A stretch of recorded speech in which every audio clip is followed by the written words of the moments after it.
is the most beautiful land in the universe. The land where we were born. The nation where we grew up. So many colors that live together in peace. With a million timeless treasures. With an abundance of natural wealth. Indonesia is not just wonderful.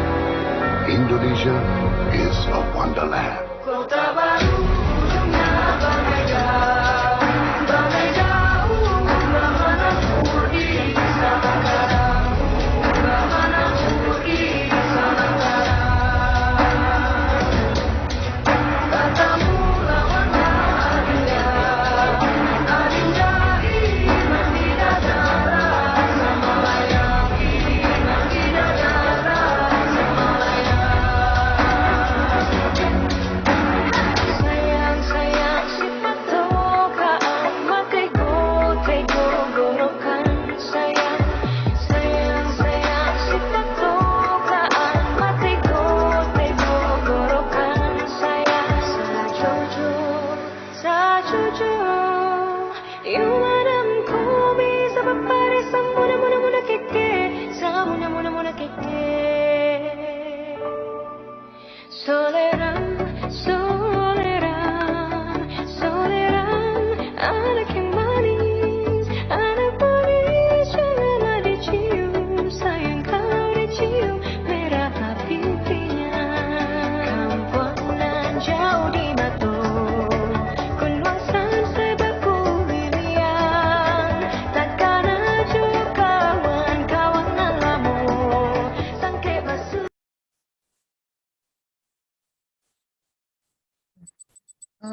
Selamat siang Bapak dan Ibu semua. Assalamualaikum warahmatullahi wabarakatuh. Salam sejahtera untuk kita semua. Apa kabar Bapak dan Ibu? Ada Bro Hafiz, ada Bro Iwan. Wah, banyak nih ya. Gimana kabarnya puasa bagi yang berpuasa di puasa hari ketiga? Aman sentosa? Ini keren loh, puasa-puasa ngabuburit sambil mengikuti lokakarya luar biasa. Sehat Bapak semua ya? Alhamdulillah sehat sis. Alhamdulillah, mudah-mudahan buat yang lagi kurang enak badan, segera diangkat penyakitnya, sembuh, bisa puasa lagi. Ya, terima kasih kepada Bapak Ibu yang sudah mengikuti lokakarya yang kedua yang diadakan oleh Trita Rasa Foundation. Tahun lalu kita mengadakan juga series lokakarya. Untuk tahun ini di bulan Ramadan dengan tema integrasi pencegahan dan rawatan dalam penanganan nafsa. Oke, mungkin tanpa berlama-lama lagi, sebelumnya ada perwakilan dari Yayasan Trita Rasa akan memberikan sambutan, perkenalkan perwakilan dari Trita Rasa, Bro Gigi Ekasti Agung. Silakan Bro Gigi, atau lebih dikenal dengan Bro Agil ya, nama tenarnya Agil. Silakan Bro Agil untuk sepatah dua kata. Assalamualaikum warahmatullahi wabarakatuh. Waalaikumsalam. Selamat siang, saya Gigi Ekasti Agung, biasa dipanggil Agil. Saya di sini mewakili Yayasan Tri Ananta Sagraha Sadu atau yang biasa disebut dengan Trita Rasa. Di siang hari ini saya mau memberikan apresiasi sekali lagi untuk rekan-rekan yang sudah bersedia untuk meluangkan waktunya di siang hari ini di tengah-tengah puasa hari ketiga. Saya juga menyadari bahwa hari-hari pertama sampai dengan kedua puasa kita masih adaptasi, tapi rekan-rekan mau meluangkan waktunya untuk kita di sini diskusi, sharing, berbagi pengalaman, bertukar pendapat, curah pendapat, dan belajar mengenai implementasi dari evidence-based practice atau yang biasa kita sebut dengan evidence-based practice. Nah, rekan-rekan yang saya hormati, seperti kita ketahui dalam beberapa tahun terakhir, pemerintah khususnya dalam hal ini biasanya dipimpin oleh instansi terkait, BNN dan lain-lain, Kemenkes, itu sedang berupaya keras untuk meningkatkan mutu kualitas layanan dalam pelaksanaan rawatan rehabilitasi, baik itu dari rawatan sampai dengan pencegahan. Banyak usaha-usaha yang dilakukan oleh rekan-rekan baik dari kementerian, dari instansi terkait, bahkan dari rekan-rekan organisasi profesi untuk mengedepankan praktik berbasis bukti, di mana kita tahu dengan praktik berbasis bukti itu secara tidak langsung kita juga akan meningkatkan hasil kualitas dari layanan yang akan kita berikan kepada klien, baik itu dari sisi treatment ataupun prevention. Nah, dalam Lokakarya kali ini kami sudah memilih atau meminta beberapa pembicara. Pembicaranya keren-keren, semuanya udah expert di bidangnya. Untuk siang hari ini ada sahabat saya, Steve John. Dia itu udah, hai Yongan, dia itu udah, kita sama-sama dari awal belajar prevention. Dia luar biasa dedikasinya terhadap prevention. Jadi saya merasa untuk berbicara masalah prevention tidak ada orang yang paling tepat di Indonesia sejauh ini selain saudara saya Steve Christoph atau biasa disebut dengan Steve John. Respect bro. Nah, berikutnya hasil yang diharapkan dari Lokakarya. Biasanya kalau kita bikin Lokakarya kita akan bicara outcome atau output ya. Jadi harapan saya selesai atau begitu kita selesai melaksanakan Lokakarya ini, teman-teman atau rekan-rekan ini akan terpapar mengenai standar-standar dalam pelaksanaan evidence based practice.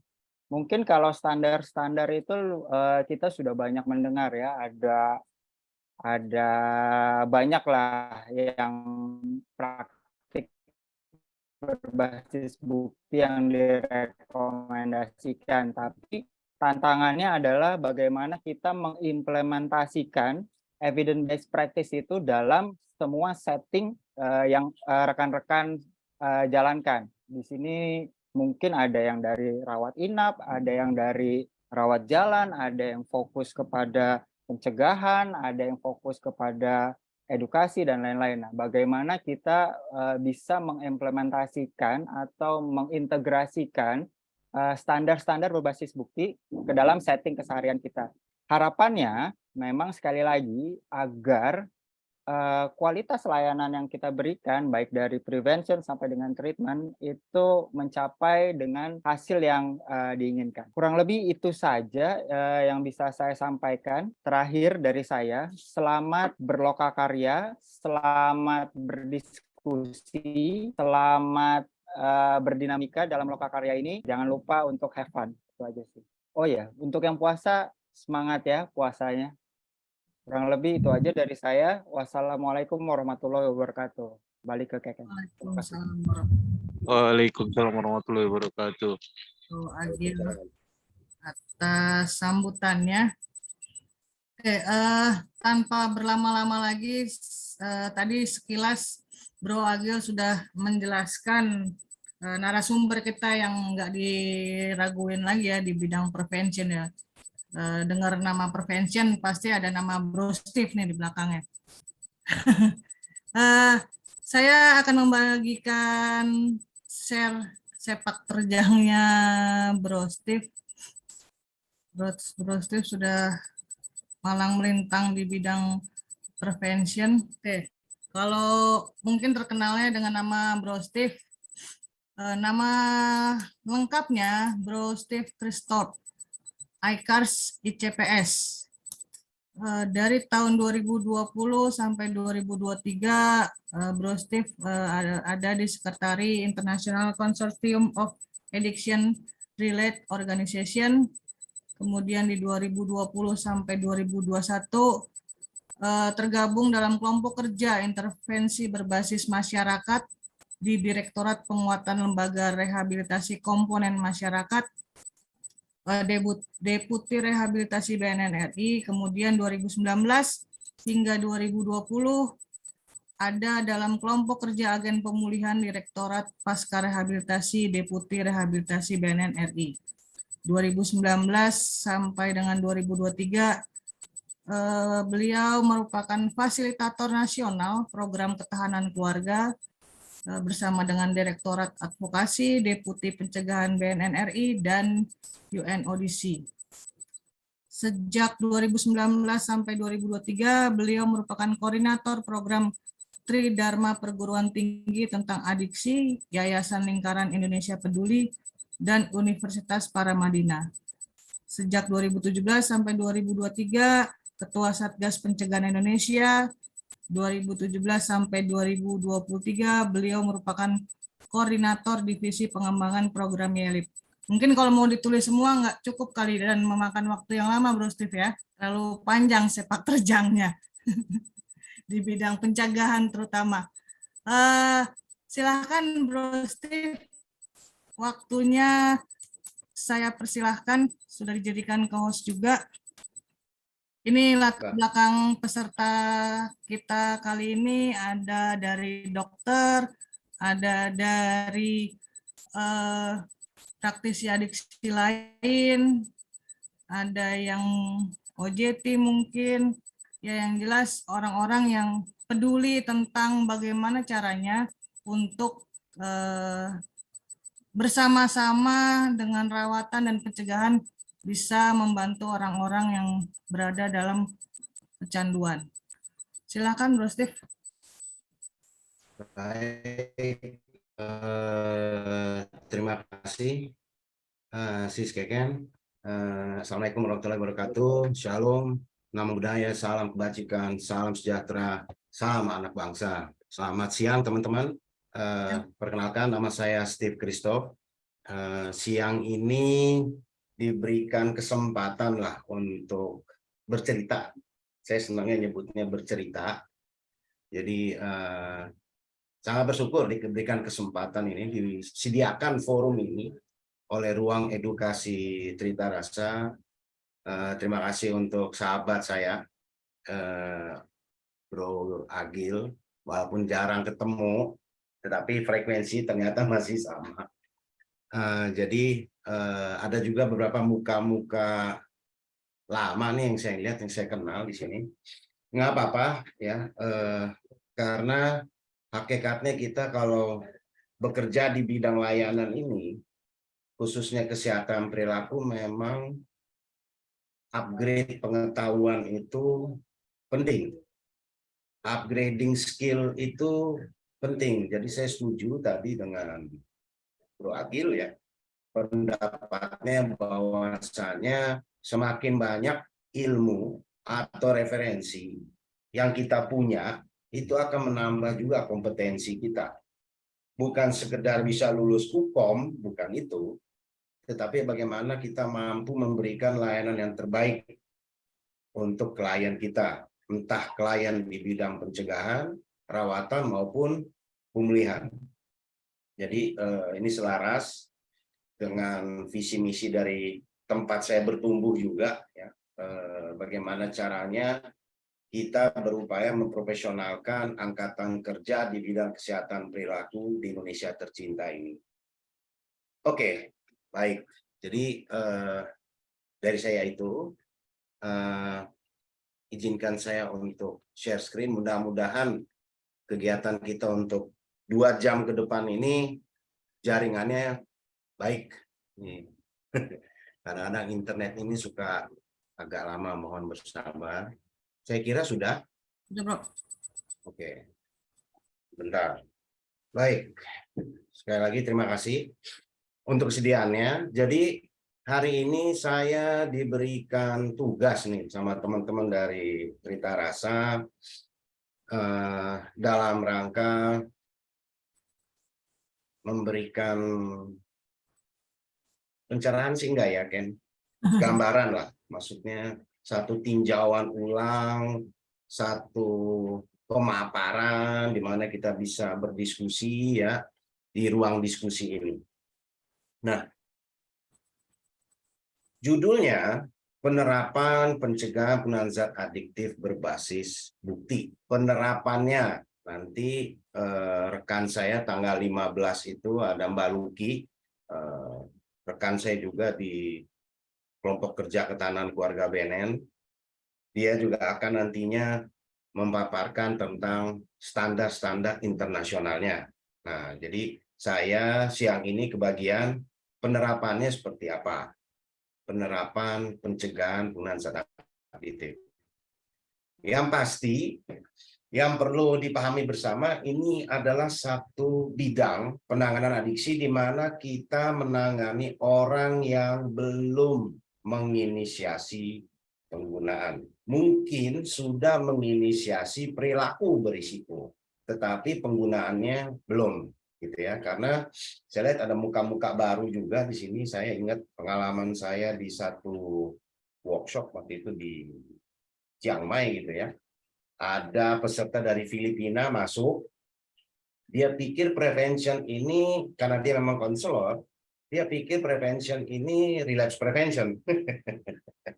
Jadi akhirnya dia pindah ruangan gitu kan, salah kelas gitu ya. Jadi saya mau highlight itu dulu ya, bahwa yang kita akan bahas ini adalah satu praktek ya untuk mencegah generasi muda menginisiasi penggunaan zat. Oke. Tentunya diskusi kita ini adalah bagaimana juga meninjau ulang konsep pencegahan dari masing-masing peserta, masing-masing praktisi, masing-masing calon praktisi yang ada di ruang diskusi siang hari ini. Jadi pertanyaan pertamanya adalah apa yang ingin kita cegah? Narkobanya, perilakunya, apa tujuan juga dari pencegahan itu sendiri? Tujuannya apa? Kita mau cegah orang untuk tidak menggunakan apa? Nanti kalau tidak ada yang menggunakan, bro, rehab-rehab sepi dong. Nggak ada yang akses rehab dong, gitu ya. Terus dalam lingkungan apa pencegahan akan dilaksanakan? Ya. Ini juga penting. Dilakukannya di mana? Kepada siapa? Gitu ya. Kemudian bentuknya, kerangka kerja yang digunakan. Kenapa baiknya bukan konselor? Kenapa baiknya bukan recovery coach yang melakukan pencegahan ini? Ya, ternyata ilmu pengetahuannya udah ada, kompetensinya pun udah ada, gitu ya. Jadi kita mencoba meletakkan praktek-praktek penanganan adiksi ini sesuai dengan peruntukannya, sesuai dengan kompetensi yang dimiliki teman-teman, sesuai dengan passion teman-teman mau melayani masyarakat di wilayah yang mana, di bidang apa, begitu ya. Jadi kita perlu juga menyamakan frekuensi dulu, ya. Untuk sekedar belajar boleh, karena saya juga awalnya belajar pencegahan ini, saya tuh awalnya tuh di harm reduction justru. Di harm reduction, malam weekend itu jadi staff rehab gitu ya. Dan kemudian saya melihat perjalanan kita ini, kok prevalensi ini naik terus ya. Oh ternyata Indonesia, ya, nggak hanya Indonesia saja ya, Asia Tenggara juga, umumnya kuatnya di rawatan, begitu ya. Rawatan, nah ini pikirnya. Sementara pencegahan dan pemulihannya nggak ada, begitu ya. Sehingga wajar saja tiap tahun prevalensi naik. Dan kalau kita lihat dari data yang ada juga, pengguna-pengguna muda nih makin banyak, gitu ya, makin banyak. Sehingga saya sering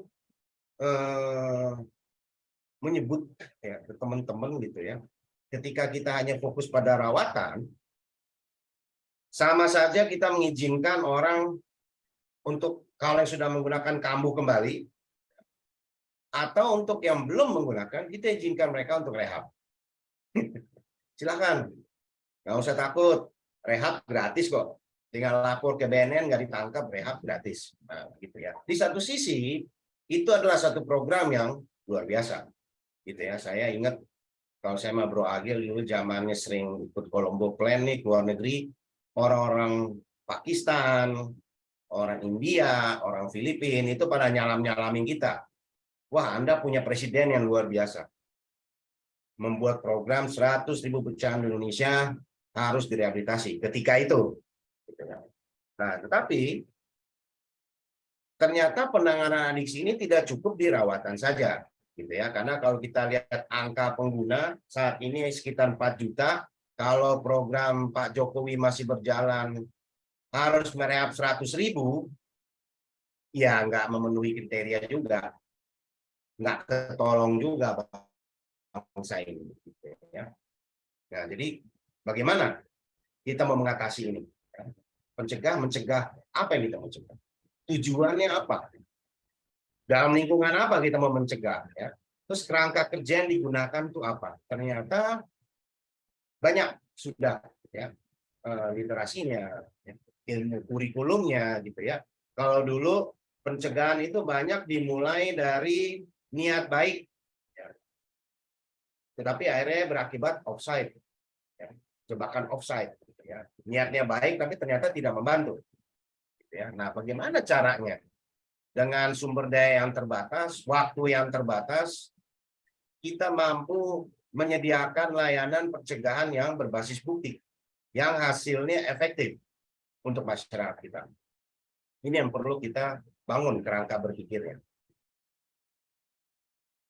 Oke, tentunya jika kita bahas penanganan adiksi ini tidak terlepas dari model perawatan berkelanjutan kesehatan perilaku. Ya. Karena model ini dibuat tahun 94, tapi ternyata sangat-sangat bisa digunakan sampai detik ini. Jadi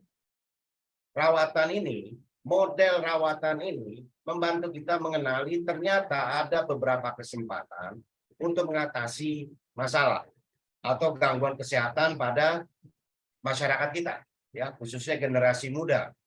Jadi ternyata kita bisa menempatkan sebuah layanan di saat yang tepat, di waktu yang tepat, pada orang yang tepat, jika kita merujuk pada spektrum ini, ya. Karena gangguan penggunaan zat adalah sebuah rangkaian masalah kesehatan perilaku. Tidak mulu penyakit otak kronis. Ya. Penyakit otak kronis jika penggunaannya sudah berlanjut cukup lama, sehingga penggunanya menderita adiksi. Ya. Sebelum menjadi masalah penyakit otak kronis, ya, penggunaan ini adalah sebuah masalah kesehatan perilaku. Bagaimana perilaku-perilaku seseorang ini mendorong atau membangun satu maksud dia terhadap satu perilaku tertentu. Kenapa dia menggunakan? Faktor apa yang menyebabkan dia untuk memilih sebuah perilaku berisiko? Let's say nggak usah narkoba dulu. Kenapa anak SMP kelas 1 dia memilih menginisiasi menggunakan tembakau, merokok? Faktor apa yang mendorong? Kalau ditanya, tahu nggak ngerokok itu bahaya apa tidak? Tahu. Ngerokok merugikan kesehatan apa tidak? Tahu. Rokok mahal apa tidak? Mahal, Om, gitu ya. Tahu. Ya. Tetapi faktor apa yang menyebabkan anak-anak ini bersedia mengambil risiko, ya, untuk melibatkan diri mereka ke dalam sebuah bentuk perilaku? Ini juga yang penting, perlu kita pahami, gitu ya. Apa yang menyebabkan? Kalau kita di rawatan, mirip, kita cari tahu juga. Tetapi individu yang kita bantu ini sudah menggunakan, sudah menderita adiksi, sudah butuh bantuan, ya. Sementara kalau kita bicara di pencegahan, kita bicara jauh sebelum inisiasi penggunaan ini terjadi. Gitu ya. Oke. Kalau saya terlalu cepat, silakan aja ya, langsung jump in aja. Sehingga ada spektrum ini. Ketika kita bicara penanganan adiksi, bidang-bidang ini harus terpenuhi. Ya memang ini idealnya. Ini idealnya, tetapi paling tidak ini bisa terpenuhi di kota-kota kita, paling tidak. Ya, karena ketika kita membahas adiksi, tidak hanya cukup adanya rawatan. Setelah rawatan 3 bulan, 6 bulan, klien ini mau kemana? begitu ya. Begitupun kalau kita bicara di pencegahan. Kalau tidak ada pencegahan, gimana caranya kita mau menjaga aset termahal di bangsa kita ini adalah generasi muda. Kemarin saya diundang sama beberapa LSM ke Medan. Kebetulan ketika itu saya membahas tentang pencegahan juga gitu ya. Jadi ada satu kebanggaan tersendiri di sana, bahwasanya di sana ada sekitar di Sumatera Utara itu ada 50 rehabilitasi, rata-rata sudah SNI, staf-stafnya rata-rata ada UKOM gitu ya. Dan saya ingatkan dalam satu diskusi, ya oke, boleh rehab ada 50, boleh sudah SNI, keren, boleh sudah UKOM, oh berarti oke dalam menyampaikan intervensi begitu ya. Tetapi kenapa provinsi Anda dari tahun ke tahun tetap number one, tetap prevalensinya tinggi? Rehab-rehab ini kok fungsinya apa? Gitu ya. Ternyata yang miss adalah program pencegahan. Karena sekali lagi, saya bukan bilang rawatan itu nggak penting, nggak penting banget. Ini semua penting. Tetapi ketika kita bicara menangani adiksi di sebuah masyarakat, 3 unsur ini harus terpenuhi, begitu ya. Harus ada unsur pencegahannya, rawatannya, dan juga pemulihannya. Oke. Kita masuk ke definisi. Sama lagi, ini kita masih mau mencoba menyamakan frekuensi dulu. Pencegahan apa ini yang dibahas? Ya. Adalah bagaimana kita mampu mengaplikasikan atau menggunakan ilmu pengetahuan pencegahan. Ada sainsnya untuk mengatasi masalah kesehatan dan keselamatan individu-individu, khususnya individu muda. Ya. Dengan cara bagaimana kita memperbaiki proses-proses sosialisasi mereka. Sosialisasi ini bukan sosialisasi kita datang ke sekolah-sekolah itu ya, sosialisasi itu bukan. Tetapi proses-proses sosialisasi ini artinya adalah proses-proses bertumbuhnya mereka sebagai seorang makhluk sosial. Bagaimana ketika mereka bertumbuh, berinteraksi dengan lingkungan sosial mereka, ya, program kita mampu meningkatkan awareness mereka terhadap apapun tuntutan yang ada di masyarakat tersebut. Karena masyarakat ini beda-beda ya. Tuntutan terhadap generasi muda di Indonesia dengan di Korea beda. Dengan di Uganda, Afrika beda. Begitu ya. Dan bagaimana juga mereka mampu berpartisipasi secara positif dalam masyarakat. Gitu ya. Partisipasi positif ini bisa dibilang tidak hanya terkait penggunaan ya, tapi menjadi warga negara yang memang bertanggung jawab, bayar pajak, menjaga keamanan, peduli terhadap sesama dan lain sebagainya, gitu ya. Nah, ini definisi pencegahan. Bagaimana kita mampu mengaplikasikan ilmu pencegahan yang sudah tersedia, kita nggak usah capek-capek bikin sendiri, ya, sehingga kita mampu mengatasi masalah kesehatan dan keselamatan individu di komunitas atau masyarakat kita dengan cara memperbaiki proses-proses pertumbuhan mereka. Itu yang menjadi perhatian kita di dalam pencegahan. Bagaimana ini? Bagaimana sekarang lagi? Ya, kita bicara adiksi, umumnya Indonesia nih masih adiksi zat aja yang difokuskan. Adiksi sudah ada adiksi. Adiksinya ada 2, adiksi penggunaan dan adiksi perilaku. Bagaimana dengan penggunaan berlebih internet di kalangan anak muda kita? Bagaimana dengan turunan dari internet itu, dari gambling, dari judi ya, dari pornografi, ya, itu bagaimana? Itu udah bentuk adiksi juga. Bahkan di ICD-11 sudah ada, nah, ICD-10 lagi, ICD-11 klasifikasi penyakit itu ada, ya.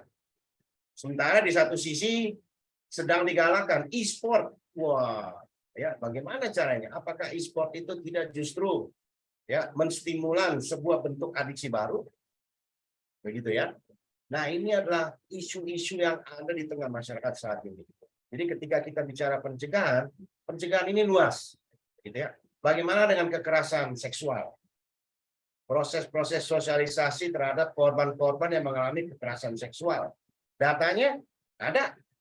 Data Indonesia? Enggak. Indonesia lemah kalau data. Saya merujuk ke data dari Inggris malah. Di sana data 70% klien rehabilitasi female itu pernah mengalami kekerasan seksual. Dan kekerasan seksual ini mengingatkan satu kondisi yang cukup traumatik ya untuk individu tersebut, dan umumnya mereka menginisiasi penggunaan. Bisa mulai dari alkohol ya, dari tembakau, alkohol sampai zat-zat terlarang gitu ya. Ini juga yang perlu menjadi perhatian kita. Bagaimana kita mencegah ini? Jadi pencegahan ini oke, hari ini kita fokus pada penggunaan saja ya. Tetapi penggunaan ini luas ya. Artiannya luas banget karena perilaku-perilaku berisiko itu pun ya umumnya melibatkan penggunaan. Ya. Seperti kemarin data misalnya LGBT. Ya. LGBT pun sekarang ada tren chemsex itu. Bagaimana ketika mereka berhubungan, ya, bagaimana ketika berhubungan akan lebih nikmat menurut mereka ketika mereka mengkombinasikannya dengan penggunaan zat tertentu, misalnya gitu ya. And LGBT ini pun di negara kita semakin muda, ya, yang terlibat di situ. Nah ini bagaimana? Jadi pencegahan ini gimana caranya teman-teman memandang ini sebagai sesuatu yang luas, ya. Tidak melulu tentang penggunaan, karena yang kita sasar adalah orang-orang yang belum menginisiasi penggunaan zat tersebut.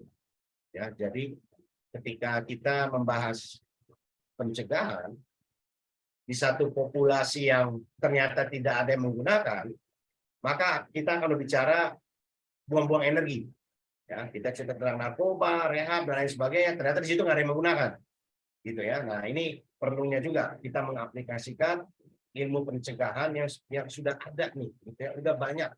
Ya, referensinya udah banyak, tinggal teman-teman mau belajar lebih jauh, berdiskusi, berjejaring begitu ya. Karena ini intinya, bagaimana kita memperbaiki proses sosialisasi di tengah masyarakat kita. Kemudian ya ini penting juga ya, mempromosikan budaya pencegahan. Intinya gimana masyarakat kita menjadi masyarakat yang damai, inklusif, sehat, harmonis.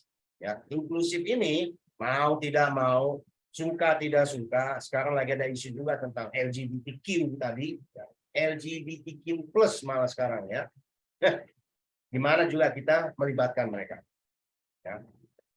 Karena bagaimanapun juga memahami akar penyebab dan konsekuensi dari ekstremisme dan bentuk kekerasan lainnya, serta perilaku menyimpang, ya ini juga penting, ya bagaimana kita paham akar penyebab dari sebuah bentuk perilaku.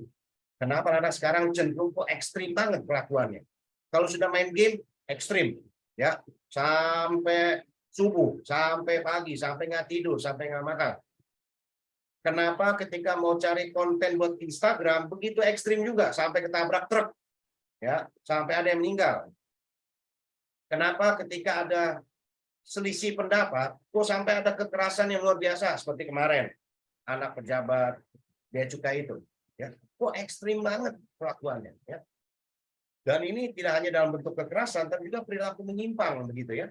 Kenapa sampai LGBT ya semakin banyak, kok ekstrim banget. Udah LGBT, mereka tampilkan juga di media sosial begitu ya. Saya tidak menyatakan LGBT itu gimana, enggak, ini fenomena, ya. Pencegahan ini Anda harus mampu juga memotret fenomena itu. Ya. Nah, bagaimana memahami akar penyebabnya? Baik dari tingkat individual, ya, kita, bagaimana organisasi kita juga sesuai visi misinya, begitu ya. Bagaimana juga kita yang mampu melakukan asesmen risiko di tengah masyarakat. Riset, ya kalau saya pakai Ken mah riset, duitnya nggak punya. Ya. Kita pakai aja yang ada Ken ya, banyak, tersedia. Riset-riset itu ada, tinggal kita gunakan saja. Ya, perakiraan gitu ya. Wah ini kalau 2045 kita memang mau menciptakan generasi emas, ya karena kita ada bonus demografi 70% rakyat kita nanti di 2045 itu adalah umur produktif, ya antara 16 sampai 60 tahun. Ya, ini kalau nggak dikelola dengan prevalensi tiap tahun itu ada penambahan sekitar 150.000 pengguna baru, sepertinya generasi emas ini nggak tercapai, gitu ya. Nah ini bagaimana, ya? Bagaimana kita mendetek ini, ya? Dan metode berbasis bukti lainnya, ya. Metode berbasis bukti apa yang bisa kita pakai, apa yang kita bisa aplikasikan, apa yang kita bisa kombinasikan dengan layanan yang sudah ada di negara kita, gitu ya. Dan ini tentunya butuh upaya yang luar biasa. upaya luar biasa. Saya selalu bilang sama teman-teman, kalau yang di rawatan gitu ya, nggak usah takut kerjain pencegahan, ya nggak usah takut, ya karena penggunaan itu akan ada terus. Tapi bagaimana juga kita punya tanggung jawab juga, ya membatasi meningkatnya prevalensi tadi. Karena kalau mau dibilang war on drugs, mau dibilang mau berantas itu, ya itu percuma, ya percuma. Di Amerika saja yang menciptakan war on drugs saja percuma, ya nggak bisa, gitu ya. Tapi bagaimana kita mengelola itu dari kacamata praktisi? Bagaimana kita mengelola dari mulai mencegah, merawat sampai menjaga pemulihan daripada pengguna-pengguna ini? Ya, itu yang penting. Kemudian mengadopsi pola pikir, ya. Yang kalau kita bicara rehabilitasi itu reaktif, ya, sudah terjadi. Kalau kita bicara pencegahan itu sifatnya proaktif. Ya, proaktif nih. Ya, kita melakukan program. Misalnya saya waktu awal merintis ini ada kadang-kadang sekolah, Pak di sini nggak ada yang make, Pak. Ya justru karena nggak ada yang make, program kita ini untuk membantu supaya tetap tidak ada yang make atau paling tidak membatasi perilaku-perilaku tersebut, begitu ya dengan program. Ya, bagaimana pola pikir ini kita rubah? Ya, apalagi bangsa kita ini memang senangnya reaktif, ya kayaknya. Kalau kakinya belum sakit, asam uratnya belum naik, nggak berhenti makan emping. Nah, itu bangsa kita. Ya. Kalau gulanya belum tinggi, nggak berhenti tuh makan nasi. Itu budaya kita. Nah, bagaimana kita mencegah itu? Ya. Tentunya harus ada kesehatan perilaku, tidak hanya kesehatan fisik, ya. Kesehatan diet. Ya. Bahkan anak sekarang dikit-dikit ngomong mental health, mental health, mental health yang mana? Ya. Pergi jalan-jalan aja statusnya healing dari apa gitu ya. Nah ini karena kurang informasi dari kita juga sebagai praktisi ya.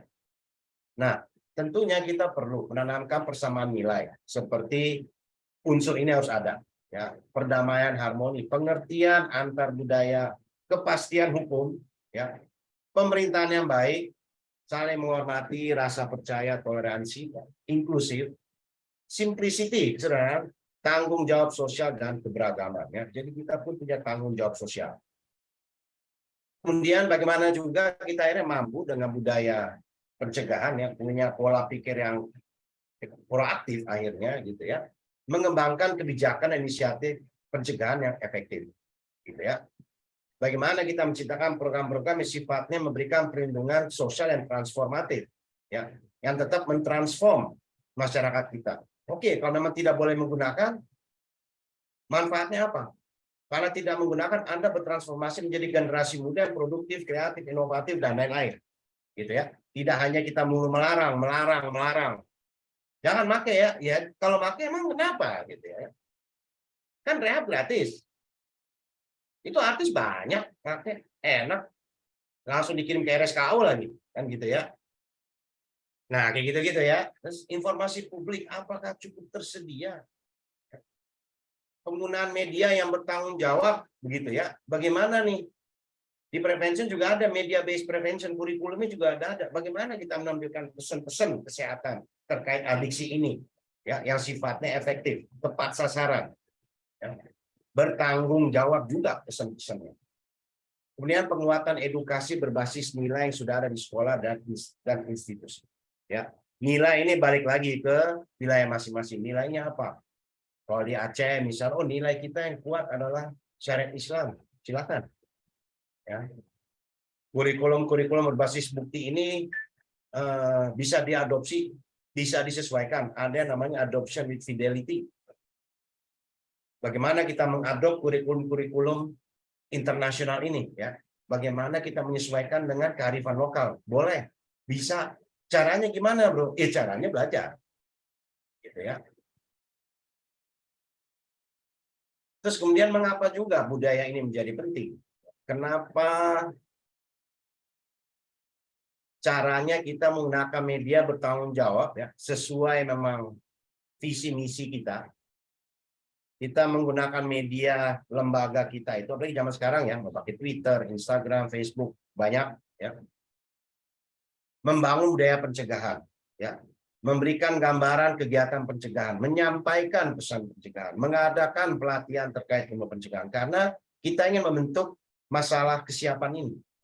Kesiapan masyarakat untuk menyambut yang namanya program pencegahan. Ketika kita memperkenalkan, kita punya program pencegahan, ya, masyarakat sudah siap untuk menerima itu. Kemudian kalau memang budaya pencegahan itu pun sudah terbangun, ya, bagaimana juga, ya, akhirnya kita mampu mempertahankan penyampaian sebuah intervensi pencegahan. Ya. Karena kadang-kadang gini juga. Kemarin saya ngobrol sama salah satu mentor saya juga, ya, orang lama BNN. Jadi Steve, masalah recovery atau pencegahan dan prevention Indonesia ini masalahnya cuma satu, menurut beliau. Apa, Pak? Kebutuhannya nggak dibangun. Setuju juga. Ya, kebutuhannya nggak dibangun. Pesan yang disampaikan yang kolosal itu adalah rehab gratis. Saya tidak bilang rehab gratis itu salah, bukan. Tetapi seharusnya seimbang pesannya. Ya, pesan untuk paskanya ada, pesan untuk pencegahannya ada. Gitu ya. Ini kan nggak selalu rehab gratis. Ayo rehab, gitu ya. Nah ini juga ya bagian dari bagaimana kita mempromosikan layanan pencegahan ini. Bagaimana kita merubah pola pikir masyarakat kita yang memang butuh untuk mencegah. Ya. Di budaya kita ada kok kata-kata lebih baik mencegah daripada mengobati. Yes, tapi umumnya orang lebih senang mengobati pada akhirnya gitu ya. Nah karena ini juga berhubung dengan intervensi pencegahan berbasis bukti yang telah dikembangkan berbasis pada ilmu pengetahuan pencegahan. Ya, ketika kita pun diberikan kesempatan, ketemu wali kota, ketemu dinas kesehatan, ya, karena kita memang membangun budaya pencegahan ini, ketika kita memperkenalkan sebuah intervensi pencegahan berbasis bukti yang ada ilmu pengetahuannya, ya, umumnya masyarakat akan lebih menerima. Ya, ini juga penting. Kenapa budaya pencegahan itu perlu kita bangun? Nah, pointernya adalah karena kurikulum universal ini, ya, ini bukan hanya dirancang untuk kita, ya, untuk praktisi yang memang bersedia mengerjakan pencegahan, sehingga kapasitas kita meningkat, ya, pengetahuan kita meningkat, sphere of interest kita meningkat, skill kita pun menjadi lebih mumpuni, ya. Tetapi juga untuk memperkenalkan budaya pencegahan secara internasional. Jadi kalau teman-teman udah ada anggota ISOP di sini ya, atau ya bisa diakses Universal Prevention Curriculum itu ya, cuman kebanyakan masih bahasa Uganda kalau nggak salah. Ya, nah ini juga adalah dari upaya-upaya praktisi internasional ini memperkenalkan budaya pencegahan. Pencegahan ini tidak hanya tentang melarang, edukasinya ada, melatih anak-anak itu ada, ya. Sertifikasinya pun ada, kurikulumnya luar biasa. Ya, zaman saya itu UPC itu awalnya cuma 8 kalau nggak salah. Sekarang sudah berkembang menjadi 52, gitu ya. Semakin banyak, ya. Dan rujukan ilmunya pun psikologi ada, gitu ya, kesehatan masyarakatnya ada, gitu ya, dan menarik ya untuk teman-teman yang memang ingin belajar lebih, ya, bagaimana cara menangani adiksi ini. Nah, jadi UPC ini adalah untuk memperkenalkan budaya pencegahan secara internasional. Sayang kalau kita melewatkan kesempatan ini. Oke. Sampai sini mau tanya mungkin? Mau komentar? Ada? Belum ada, Bro. Ada. Cukup jelas? Cukup bingung? Setuju? Enggak setuju? Jelas aus kayaknya. Nggak apa-apa. Nggak ada ya? Oke. Siap. Jadi mendefinisikan ilmu pengetahuan. Jadi setelah kita tahu kenapa kita butuh budaya itu, coba kita definisikan sekarang ilmu pengetahuan pencegahan itu sendiri. Oke. Jadi ilmu pencegahan ya adalah sebuah bidang multidisiplin yang meneliti dua hasil perilaku terkait dampak negatif dan positif pada kesehatan. Ya. Jadi multidisiplin. Kesehatan masyarakatnya ada, psikologinya ada, ya. Tujuan utama adalah untuk bagaimana program kita ini ikut berkontribusi meningkatkan kesehatan publik, kesehatan masyarakat. Ya, jadi saya sering ingatkan teman-teman yang tadinya pekerjaannya klinis, ketika terjun di bidang pencegahan itu gaya klinisnya ditaruh dulu, ya, karena kita lebih sifatnya edukatif, ya, edukatif, melatih, ya, tidak klinis sifatnya, karena memang bicaranya tuh luas, ya, kesehatan publik, ya, dan bagaimana kita juga mampu mengidentifikasi faktor risiko dan pelindung, ya, yang dapat dibentuk. Bagaimana faktor risiko itu dapat kita reduksi, bagaimana faktor pelindung itu dapat kita tingkatkan, gitu ya. Jadi kalau kita di bidang pencegahan ini ada dua nih, program ini mau meningkatkan dua hasil ini. Karena faktor risikonya tinggi kepada masyarakat ini untuk terlibat di dalam penggunaan, gimana caranya program kita itu menurunkan faktor risiko sehingga faktor pelindungnya boleh naik, gitu ya. Kemudian bagaimana juga menilai tingkat keberhasilan, efektivitas. Monitoring evaluasi juga ada. Oh, ada ya, Bro? Ada.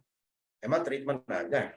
Asesmen ada. Mau asesmen apa? Asesmen sekolah, masyarakat, ada. Jangan cuman treatment aja punya asesmen. Enggak. Ya. Ada juga. Ya.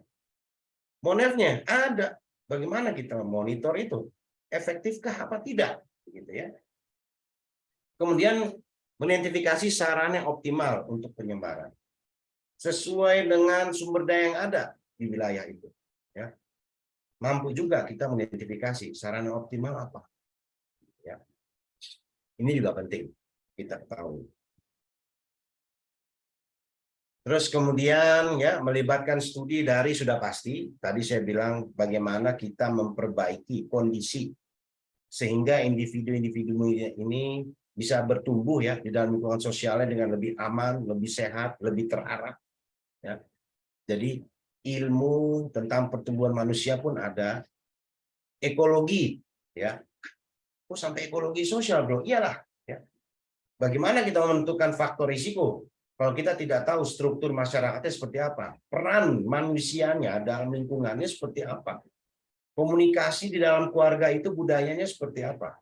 Di masyarakat tersebut konsensusnya nilai dan norma seperti apa. Kalau kita bicara di Kingston Town, Jamaica, ya ganja sah-sah saja. Dulu 5 tahun yang lalu kita bilang Bangkok ganja nggak ada, sekarang udah kayak warung, banyak warung, ya, udah kayak Indomaret, ya, di mana-mana ada, gitu ya. Oh, ada shifting juga normanya nih, gitu ya. Ada shifting budaya juga di masyarakatnya, ya. Konsensusnya berarti berubah, sehingga ekologi sosial pun ada. Kemudian identifikasi faktor dan proses yang menghasilkan dampak positif dan negatif pada kesehatan perilaku. Jadi masyarakatnya juga dipotret, ada asesmennya, ada monitoringnya, gitu ya. Sehingga nanti dievaluasi secara berulang sehingga ketemu faktor risikonya apa yang perlu kita atasi. Sehingga faktor pelindungnya ini pun bisa kita bentuk, gitu ya. Gimana caranya faktor pelindung lebih tinggi dibanding faktor risiko. Dan ilmu pengetahuan pencegahan adalah dasar dari edukasi dan promosi kesehatan sama seperti intervensi pencegahan. Ya, jadi itu ada dirangkum, tapi teman-teman nggak usah bingung. Wah, banyak banget, Bro, variabelnya. Enggak, sudah tersedia, tinggal kita bersedia mau menggunakannya saja. Kita tinggal bersedia mempelajarinya saja, ya, berjejaring dan mengerjakannya. Ya. Itu yang penting.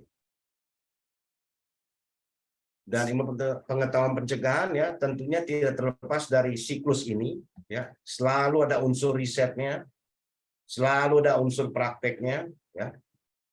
Jadi ilmu pencegahan ini bukan hanya beberapa profesor merasa lebih tahu terus mereka menentukan ilmu ini, tidak, ya.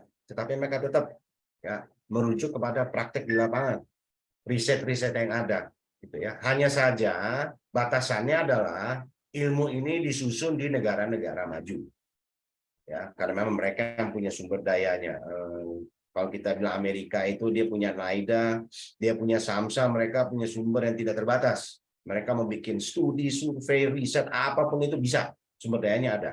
Nah, tetapi kita di Asia Tenggara tinggal menggunakannya saja, dengan memperhatikan adoption dan fidelity tadi yang saya perhatikan.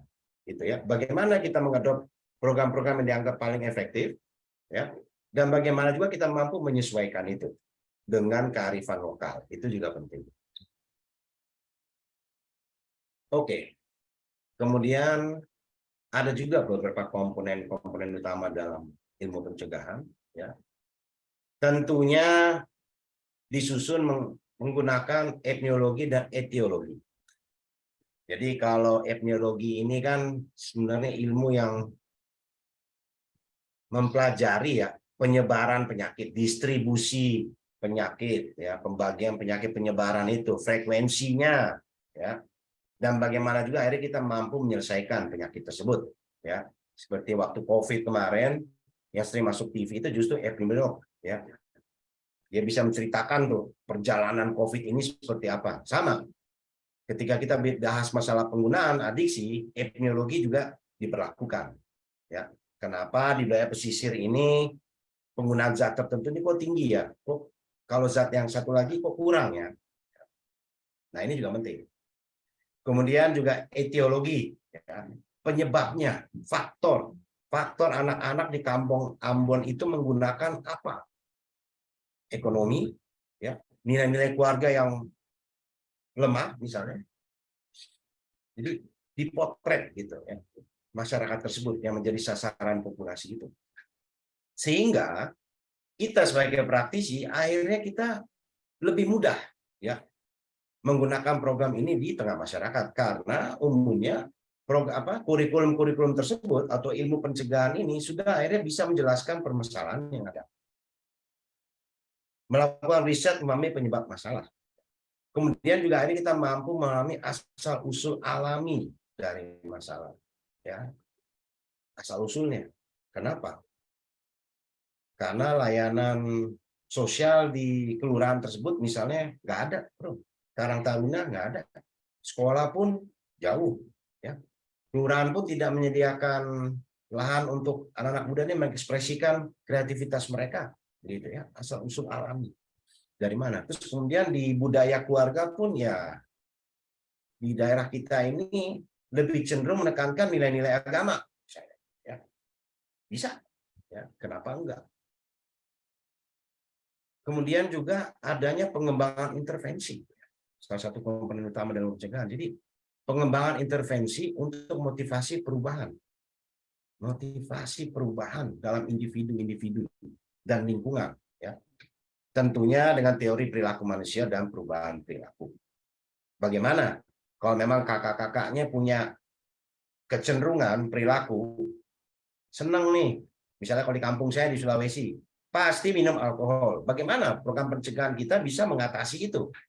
Bagaimana yang SMP atau yang SD, ya, kita mengembangkan satu intervensi yang memotivasi mereka untuk merubah mindset-nya, untuk tidak melibatkan diri mereka dalam binge drinking misalnya, ya. Walaupun hanya minum tua, gitu ya, tapi mereka akhirnya memutuskan untuk tidak memilih mengikuti perilaku kakak-kakaknya. Ini bagaimana? Ya. Apakah hanya cukup dengan kita sosialisasi, ataukah hanya cukup dengan nyanyi-nyanyi, gitu ya?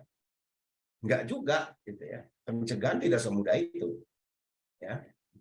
Dan tentunya berbasis teori, tadi lagi etiologi, ada teori pembelajaran dan teori perubahan perilaku. Ya, ini juga penting, perubahan perilaku masyarakat. Saya sering katakan sama teman-teman, Indonesia ini luar biasa. Ya, semuanya beragama. Ini contoh. Tapi korupsi juga paling tinggi di negara ini, gitu ya. Kekerasan seksual juga paling tinggi di negara ini, gitu ya. Bagaimana tuh, gitu ya? Nah, bagaimana program kita mampu merubah trajektori perubahan perilaku itu? Bagaimana generasi muda yang berikut ini dia bersedia berpikir, dia bersedia mengambil jalan yang beda dibanding kakak-kakaknya yang misalnya hidupnya bermasalah, gitu ya. Kemudian metodologi riset, ya, menguji tingkat keberhasilan intervensi pencegah apapun kegiatan pencegahan yang kita lakukan, kalau bisa diuji tingkat keberhasilannya. Sebisa mungkin bekerja sama lah dengan universitas karena mereka yang punya tuh tools instrumennya. Menguji efektivitas dari intervensi-intervensi ini dalam kondisi penyampaian hidup nyata. Ya, Bagaimana kita menguji dalam perjalanannya? Ketika kita merunning satu kegiatan di satu sekolah selama 3 bulan, bagaimana efektivitasnya? Bisakah diuji dalam prosesnya? Gitu ya. Ini juga penting. Ya. Memang kalau kita bahas ini panjang lebar seperti ini, wah ribet juga nih prevention, bro. Enggak. Ya. Ini saya menceritakan bagaimana cara nyusunnya, bagaimana perjalanannya. Kita tidak perlu melakukan ini karena sudah tersedia. Kita tinggal pakai aja, tinggal mau belajar aja. Farmakologi, ya. Farmakologi ini buat kita, ya Ken ya, bukan kita bagikan ke peserta di sekolah. Ini buat kita praktisi, ya. Jadi dalam ilmu pencegahan itu farmakologi juga ada. Farmakologi itu buat apa sih? Ya, simpelnya studi tentang dampak medikasi, ya. Dampak zat apapun itu pada tubuh kita, ya. Sehingga keluarlah data bagaimana cara kerja zat di dalam otak. Ya. Apa sih yang disasar, yang terdampak, apa sih dalam otak ya, ketika menggunakan zat-zat psikoaktif tersebut. Ya. Jadi kita juga tahu, oh umumnya batang otak bro. Oke, batang otak. Apalagi? Umumnya korteks bro yang dipengaruhi. Oke, apalagi? Sistem limbik bro. Oke, sehingga kalau kita bicara sistem limbik ini pengaruh, reward sistem dia akhirnya berubah. Ya. Setelah penggunaan dia. Ya. Sistem dia menilai kenikmatan itu berubah. Bagaimana dia belajar menjadi bermasalah? Ya bagaimana tidak? Penggunaan itu memang mempengaruhi korteks dalam bagian otak yang adalah pusat belajar kita. Ya. Nah, di mana dan bagaimana zat menghasilkan dampak? Ya. Ini farmakologi berikan ini pada kita. Kemudian konsekuensi negatif dari perilaku. Kemudian siapa yang rentan terhadap penyalahgunaan dan ketergantungan? Ya. Jadi farmakologi ini tetap ada. Ya, di dalam menyusun universal prevention curriculum itu, ya, karena dia memberikan update terbaru. Ya. Zat psikoaktif menyediakan dasar pengembangan dan implementasi intervensi serta kebijakan pencegahan yang efektif. Ya. Ketika tren di negara ini penggunaan heroin sudah melemah, ya, menurun, yang tinggi sekarang adalah misalnya let's say metafetamin, begitu ya.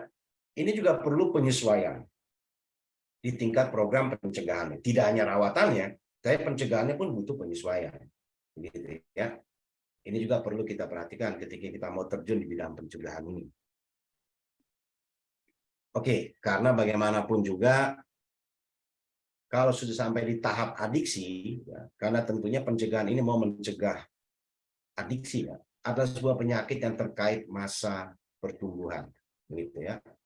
Kalau di tampilan di slide ada gambaran. Jadi kalau hijau itu penggunaan alkohol, kuning itu kanabis, ya, merah itu tembakau, ya kita bisa lihat rata-rata antara umur 15 sampai 25 tuh peaknya. Ya. Tertinggi itu. Inisiasi penggunaan ada di umur itu. Ya. Tetapi dalam perjalanannya pun akhirnya menurun. Gitu ya, menurun begitu ya, karena memang ujung-ujungnya pengguna ini pun akhirnya berhenti ya. Ada dua berhentinya Ken ya, pengguna ini berhenti make atau berhenti hidup, itu doang gitu ya. Berhenti make atau berhenti hidup. Nah kalau kita lihat di sini umumnya tembakau ini yang paling lama masa penggunaannya, rata-rata orang umur 70 tahun pun masih merokok. Ya, dan ini umumnya diinisiasi dari umur yang masih sangat muda, gitu ya. Jadi nggak bisa juga, ya kita one size fits all, gitu ya. Satu program bisa dipakai untuk semua umur, ya, untuk semua populasi nggak bisa juga. Jadi bagaimana caranya program-program ini juga sesuai dengan tadi yang kita ngomong di awal di slide pertama, memperbaiki proses sosialisasi daripada generasi muda kita sesuai dengan tahap pertumbuhan dia, dengan umurnya. Oke, nah kenapa tidak semua orang yang mencoba zat melanjutkan penggunaan dan menderita adiksi? Ya, ini juga penting. Sebenarnya cegahannya nggak perlu loh. Saya nggak pakai, di kampung kita ini nggak semua pakai. Ya, emang yang pakai itu emang pada nggak tahu diri aja. Ya. Ini kan kadang-kadang pertanyaan kita terima dari masyarakat. Jadi kenapa tidak semua orang mencoba? Yang sudah mencoba tidak melanjutkan, gitu ya. Karena ada kerentanan di masing-masing individu, ya. Ada faktor biologis dan lingkungan, ya. Di sini yang di-highlight adalah genetika yang diperkirakan berpengaruh 40% sampai 60%. Saya cari tahu juga, maksudnya penjelasan simpel genetika ini seperti apa, ya.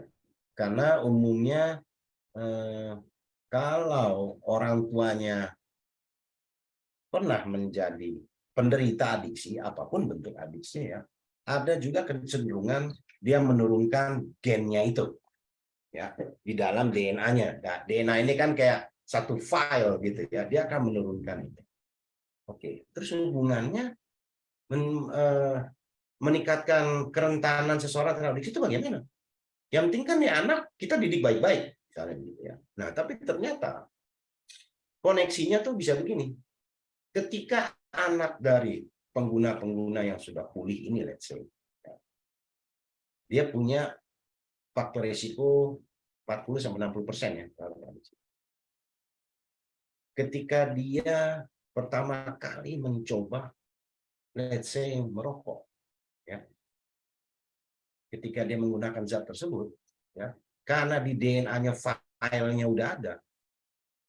Ketika dia menggunakan, seakan-akan DNA-nya dia ini menyatakan ketemu teman lama. Nah, ini dia. Ini dia teman saya, gitu ya. Merokok. Makanya kenapa kalau orang tua merokok, ya, ada umumnya anak-anak juga ikut merokok. Umumnya saya nggak bilang semua. Karena faktor gen itu dia merekam itu. Ya, jadi ketika anak itu mulai merokok pertama kali, dia nyaman tuh, ya. Karena memang badannya dia pun seperti bertemu teman lama. Nah, ini dia nih. Apalagi kalau pengguna zat-zat terlarang misalnya kayak narkoba. Begitu juga, gitu ya. Ada juga yang sekali menggunakan tidak suka lagi karena mungkin saja filenya di DNA-nya nggak ada. Begitu ya. Nah, tapi ada juga, Bro. Orang tuanya tidak menggunakan sama sekali, tapi anaknya pakai.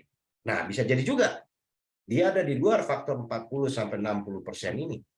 Dia mungkin dari faktor lingkungan, ya, tekanan rekan sebaya, bisa pergaulannya, bisa, gitu ya. Nah, jadi kerentanan orang ini juga beda-beda, ya. Jadi kita tidak bisa juga langsung menyatakan nggak ada yang pakai, nggak perlu ada program ini, nggak bisa. Karena Indonesia itu tidak pernah berencana punya 4 juta pengguna, nggak pernah, gitu ya. Karena programnya nggak ada untuk mencegah itu, gitu ya. Ini gambaran aja. Kenapa ada yang melanjutkan penggunaan, ada yang enggak. Kemudian adiksi ini juga lain-lain, ya. Bisa jadi kakeknya suka main judi, cucunya karena bawa file DNA adiksi itu mungkin tidak judi, tetapi larinya mungkin ke pornografi dan lain-lain, gitu ya. Jadi adiksi ini tidak bisa hanya diplot, ya, sebagai adiksi penggunaan narkoba, bukan. Ya, oleh karenanya kita butuh memperbaiki proses-proses kesehatan perilaku tadi, ya. Karena semua orang punya kerentanan tersendiri. Bagaimana kesehatan perilaku anak-anak ini? Dia memilih untuk lebih sehat. Dia punya kemampuan untuk tidak melibatkan diri di perilaku berisiko. Gitu ya. Ini juga penting. Kemudian fase perkembangan manusia, ya, ini juga berhubungan dengan itu. Tahap perkembangan manusia terkait dengan pertumbuhan intelektual, ya, dan berbicara, ya. Kognisi, fungsi psikologis, ya, misalnya anak SD. Anak SD, karena kita punya kepedulian, ya, kita datang, kita bawain prevention. Preventionnya kita cerita tentang adiksi dasar, layanan rehabilitasi, gitu ya, nggak nyambung juga, ya. Kognisinya memang belum sampai di situ. Kemampuan dia mengelola informasi dan data yang dia terima ketika itu belum sejauh itu penerimaannya, ya. Nah, jadi fase-fase perkembangan manusia ini juga ada faktor risikonya tersendiri, gitu ya. Misalnya, anak saya itu emang bro dari dulu, emang tuh anak berani, apa aja berani. Oke, makanya saya bingung. Sekarang kok dia jadi pengguna narkoba, ya. Berani itu berarti secara psikologis dan emosional, dia berani coba apa aja. Faktor risiko juga. Ya. Anak saya ini padahal pemalu, bro. Bingung saya jadi pengguna narkoba. Ya, justru itu jadi faktor risiko juga, membuat dia rentan. Ketika dia pemalu, ya, dia ngelihat sebayanya gitu ya, banyak menggunakan untuk mengatasi rasa malunya itu. Nah, itulah yang memotivasi dia untuk terlibat, ya, melibatkan diri dalam perilaku berisiko. Nah, gangguan pada pertemuan ini dapat meningkatkan kerentanan juga ya pada masalah seperti penggunaan zat. Intervensi awal akan mencegah permulaan penggunaan zat dan sampai level ketergantungan gitu ya. Jadi memang disesuaikan. Kalau untuk anak SD, prevensinya seperti apa? Untuk SMP seperti apa? SMA seperti apa? Gitu ya. Karena fase tadi saya bilang adiksi ini terkait dengan masa pertumbuhan seseorang juga. Ya, fase perkembangan manusia di mana fungsi kognisinya juga masih beda-beda ya. Fungsi psikologis pun beda-beda ya. Kemampuan meregulasi emosinya juga masih beda-beda gitu ya. Nah, ini juga perlu kita perhatikan.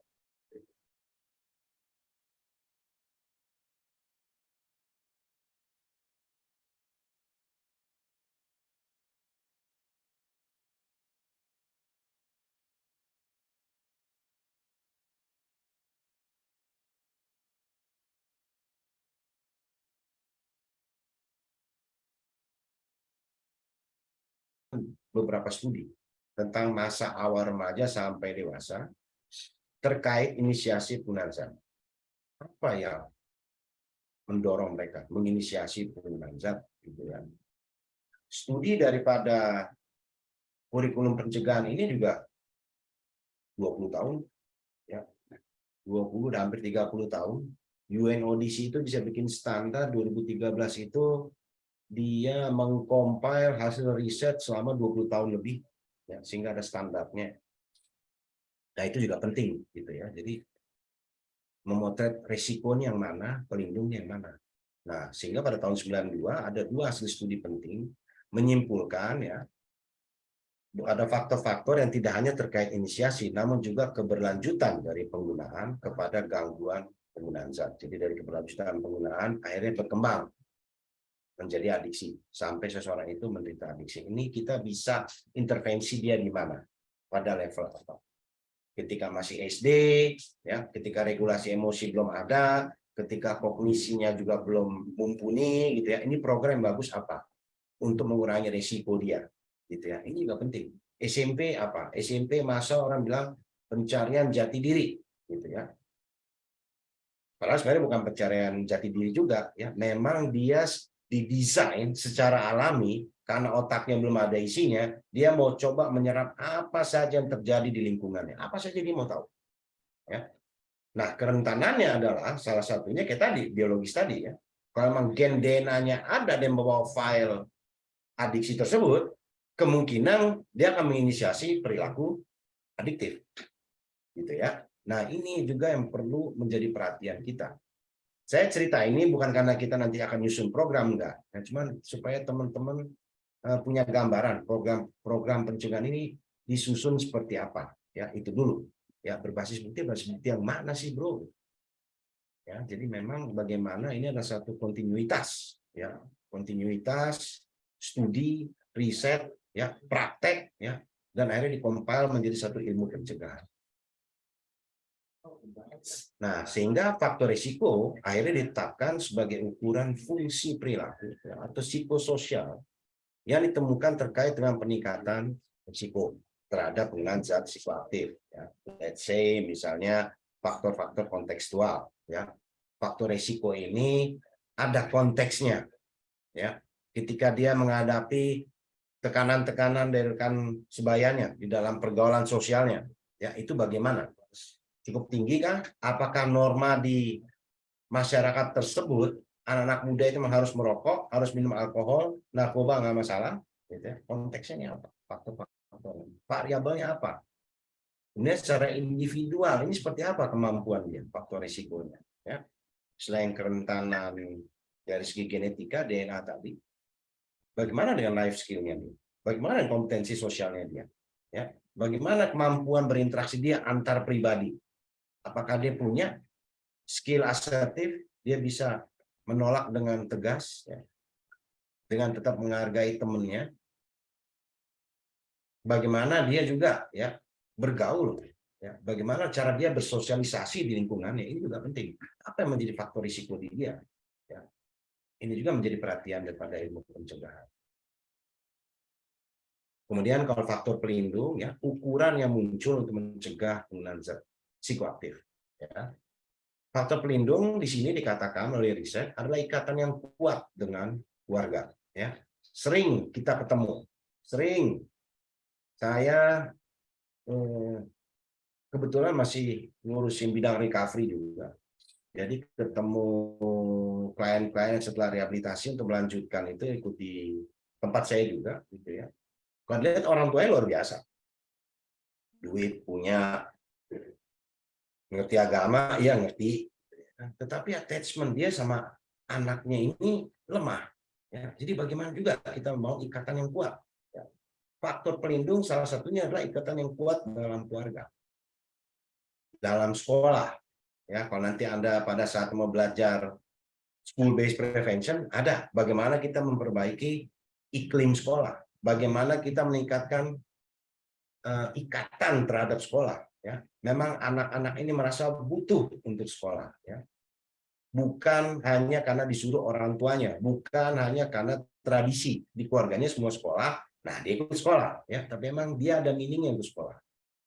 Bagaimana juga masyarakat menyambut, ya, masa mengizinkan, ya, tetapi ketika ada yang menderita adiksi, ya, masyarakat pun tanggap dengan itu. Bagaimana cara kita membantu itu? Oleh karenanya kenapa saya 2 tahun yang lalu itu senang sekali terlibat di program IBM itu, ya, bagaimana menciptakan masyarakat yang tanggap itu. Karena ini ada erat hubungannya dengan menciptakan faktor pelindung juga di tengah masyarakat. Ya, bagaimana masyarakat ini tanggap? Bagaimana masyarakat ini tidak menstigma itu? Ya. Dan bagaimana juga faktor pelindung ini kita melatih anak-anak tersebut dengan program kita, dia mampu melahirkan sebaya yang memang punya sikap prososial, ya, dan juga mendukung perilaku prososial, di mana kegiatan-kegiatan yang sifatnya aktif, ya, misalnya aktif di pemuda masjid, ya, aktif di hobi komunitas, ya, aktif olahraga, aktif di Karang Taruna, pokoknya yang sifatnya prososial, gitu ya.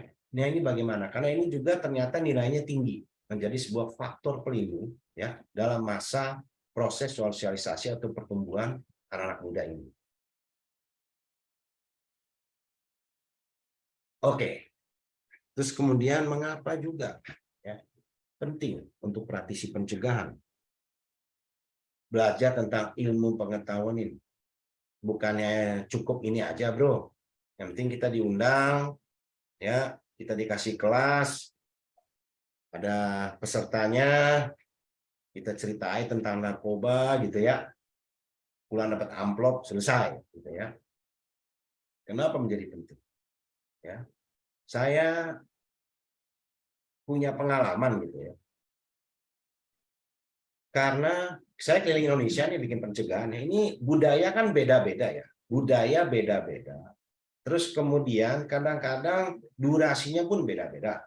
Gitu ya. Misalkan saya dikasih kesempatan ngisi di satu sekolah, tapi cuma untuk 1 jam, gitu ya. Nah, sebelumnya, berapa hari sebelumnya saya akan adakan asesmen dulu, asesmen di sekolah tersebut. Ya, kenapa membutuhkan pencegahan ini? Apakah sudah ada indikatornya? Udah adakah penggunaan? Kalau memang ada, apa yang digunakan sebagai indikator? Tawuran kah? Ada yang ketangkap menggunakan kah? Gitu ya kan? Nah, dengan semakin banyak kita memahami ilmu tentang pencegahan ini, kita akan lebih mudah menyediakan layanan tersebut di tengah masyarakat. Ya. Jadi itu juga kepentingan kita belajar ilmu ini. Kenapa menjadi penting? Ya penting. Kenapa kita penting belajar asesmen ketika jadi konselor? Ya penting lah, bro. Kalau nggak ada asesmen, kita mau ngerti dari mana? Yang jadi peta kita nih apa, gitu ya kan? Paling nggak kita udah punya potretnya nih, ya, latar belakang klien kita nih apa, gitu ya. mau dibawa kemana, mau dilariin kemana gitu ya. Itu juga penting. Karena pengguna-pengguna zat menggambarkan sebuah golongan pola penggunaan zat adiktif. Ya, ini juga penting. Ketika kita belajar ilmu pencegahan, ini untuk menyikapi ini juga. Ya. Karena di masyarakat selalu ada yang namanya kelompok rentan, tapi mereka belum menggunakan. Ya, ini edukasinya seperti apa? Kalau belum menggunakan, kita datang, kita cerita farmakologi, ya nggak tepat juga. Ya, sering kalau ditanya, jadi yang paling berdampak tidak berat yang mana, Om? Oh ini, sekedar alkohol, gitu ya. Nah, raskal-raskal yang duduk di belakangnya memang sudah punya perilaku senang ambil risiko, dia akan dapat info baru, dia dapat menu baru. Oh gitu ya. Kalau heroin ini berat karena disuntik, ya bisa HIV, TBC dan lain-lain. Nah, raskal-raskal di duduk belakang ini juga akhirnya menentukan nih, wah kalau gitu jangan heroin. Itu kata siskeknya nama Om Irfan tadi, ganja. Ganja panjang dampaknya, ya kan? Jadi pakai ganja aja lah kita. Ya, yang penting nggak ketahuan kan gitu ya. Itu kemarin anak kelas 3 pakai ganja juga nggak apa-apa. Siapa bilang pakai narkoba mati? Enggak. Siapa bilang pakai narkoba ketangkep? Kalau ketahuan. Itu kelas 3 kemarin nggak ada yang ketahuan. Pakai aja terus misalnya. Ya. Nah, jadi ini edukasinya juga seperti apa? Rentan, tapi bukan pengguna. Atau pengguna awal, tapi sudah menghentikan penggunaannya. Gitu ya. Ada juga populasi seperti itu. Terus pengguna awal yang punya potensi nih berkembang menjadi pengguna aktif sampai menderita adiksi. Ada juga. Edukasinya seperti apa lagi? Gitu ya. Edukasinya seperti apa? Mereka ada di mana? Gitu ya. Mereka yang sudah menggunakan dan sudah atau belum mengalami konsekuensi, ya sudah aktif menggunakan, tapi belum pernah masuk rehab, belum kehilangan uang, belum pernah ketangkep, gitu ya. Ada juga. Nah, sehingga golongan pola penggunaan seperti itu juga membutuhkan sebuah golongan intervensi. Ya, jadi setelah kita ada assessment di lingkungan tersebut, oh di sini kebanyakan bro sudah menggunakan, dan risikonya tinggi nih, mereka sepertinya akan berkembang eskalatif nih sifat daripada perilaku mereka, gitu ya. Oke, program apa yang bisa kita lakukan? Ya, ini juga penting. Jadi ilmu pengetahuan ini untuk mengatasi penggolongan-penggolongan tadi, ya dia menyediakan ini untuk kita. Ya, siapa yang terdampak oleh perilaku yang menjadi perhatian dan apa karakteristik mereka? Gendernya. Kenapa yang memilih menggunakan heroin di kota ini umumnya laki? Umur berapa rata-rata? Oh, mulainya rata-rata umur 17, bro. Oke, berarti preventifnya kita bikin di bawah 17 misalnya, ya. Lokasi geografisnya juga kita pengen tahu. Oh, karena mereka adanya di pegunungan, di perkotaan, ini umumnya alkohol nggak terlalu suka. Yang di gunung yang suka alkohol, ya. Misalnya kayak di Slovenia, adiksi alkohol itu terjadi karena rata-rata orang di Slovenia itu minum alkohol bisa sampai 6-8 liter sehari. Banyak banget, saya bilang. Kok bisa? Dingin bro di Slovenia ini. Jadi masyarakat sana terbiasa dah minum 6-8 liter sehari alkohol. Gila ya gitu. Nah ini juga ya memberikan kita pengetahuan tentang itu. Siapa yang rentan? Apa yang membuat mereka rentan? Ya, ini juga yang disediakan oleh pencegahan. Kita tinggal menggunakan saja tools-tools yang disediakan nanti. Terus konsekuensi dari perilaku ini apa? Ya. Dan bagaimana kita mengintervensi secara efektif pada individu atau lingkungan untuk mengurangi risiko dari inisiasi atau keberlanjutan dari perilaku ini. Ya. Ini yang disediakan oleh pencegahan berbasis bukti, ya, sehingga kita bisa melakukan ini. Kita bisa memotret ya perilaku masyarakat tersebut atau sasaran populasi yang sudah diberikan kepada kita. Ya, Bro Ivan, tolong Anda edukasi SMP yang ada di wilayah Jakarta Timur, karena trennya adalah umumnya sudah menggunakan ganja, misalnya. Jadi dari beberapa sekolah yang di-drug test oleh BNNK Jakarta Timur, ternyata bisa dikatakan 30% dari 10 SMP ada di Jakarta Timur, ada kandungan THC di drug testingnya. Bagaimana nih, Bro Irfan, mengintervensi itu? Ya, nah itu kan jadi satu beban tersendiri kalau kita tidak paham pencegahan. Akhirnya itu lagi, udah kita bikin aja sosialisasi, Bro. Sosialisasi, kita cerita bahaya narkobanya. Kalau butuh rehab boleh hubungin Trita Rasa ya atau BNN. Saya kira cukup, habis itu foto-foto, nyanyi-nyanyi, selesai, gitu ya. Ya bisa juga seperti itu. Karena one stop prevention itu juga sangat-sangat tidak efektif. Saya selalu bilang sama teman-teman, lebih baik Anda urus 1-2 sekolah di kota Anda, tapi berkelanjutan selama 1 tahun. Ya, misalnya sebulan sekali atau 2 bulan sekali. Dibanding Anda edukasi 1000 sekolah di kota Anda, tapi Anda kunjungi cuma 1 kali. Ya, itu nggak ada gunanya. Cuma 1 kali datang, foto-foto, nggak ada gunanya. Ya, tidak efektif. Kalau ada yang merasa, oh efektif bro, ya, saya pengen lihat datanya mana. Ya, karena di seluruh dunia udah terbukti itu tidak efektif. Jadi ini juga memampukan kita jika kita merujuk pada ilmu pengetahuan pencegahan berbasis bukti, kita tidak mengulangi kesalahan yang sama, kita tidak mereplikasi pola yang sama. Udah negara kita negara berkembang, anggaran susah buat pencegahan, dan kita melakukan kesalahan yang sama. Buat apa? Ya, ini juga yang menjadi penting. Gitu ya, kita mempelajari ilmu pengetahuan ini. Oke. Sehingga ada klasifikasi intervensi pencegahan juga nantinya ya. Ada yang namanya universal ya. Ini tuh mewakili kelompok campuran ya, kombinasi, ada pengguna namun sebagian besar bukan pengguna. Dengan kata lain, kita belum tahu nih ya. Tapi di masyarakat mana aja pasti ada penggunanya. Let's say Keken, Mbak Keken tolong ya, di kecamatan kita ada sekitar 200 anak karang taruna, tolong edukasi ya. Oke, setelah Keken tanya, tahu nggak ada yang pakai apa enggak?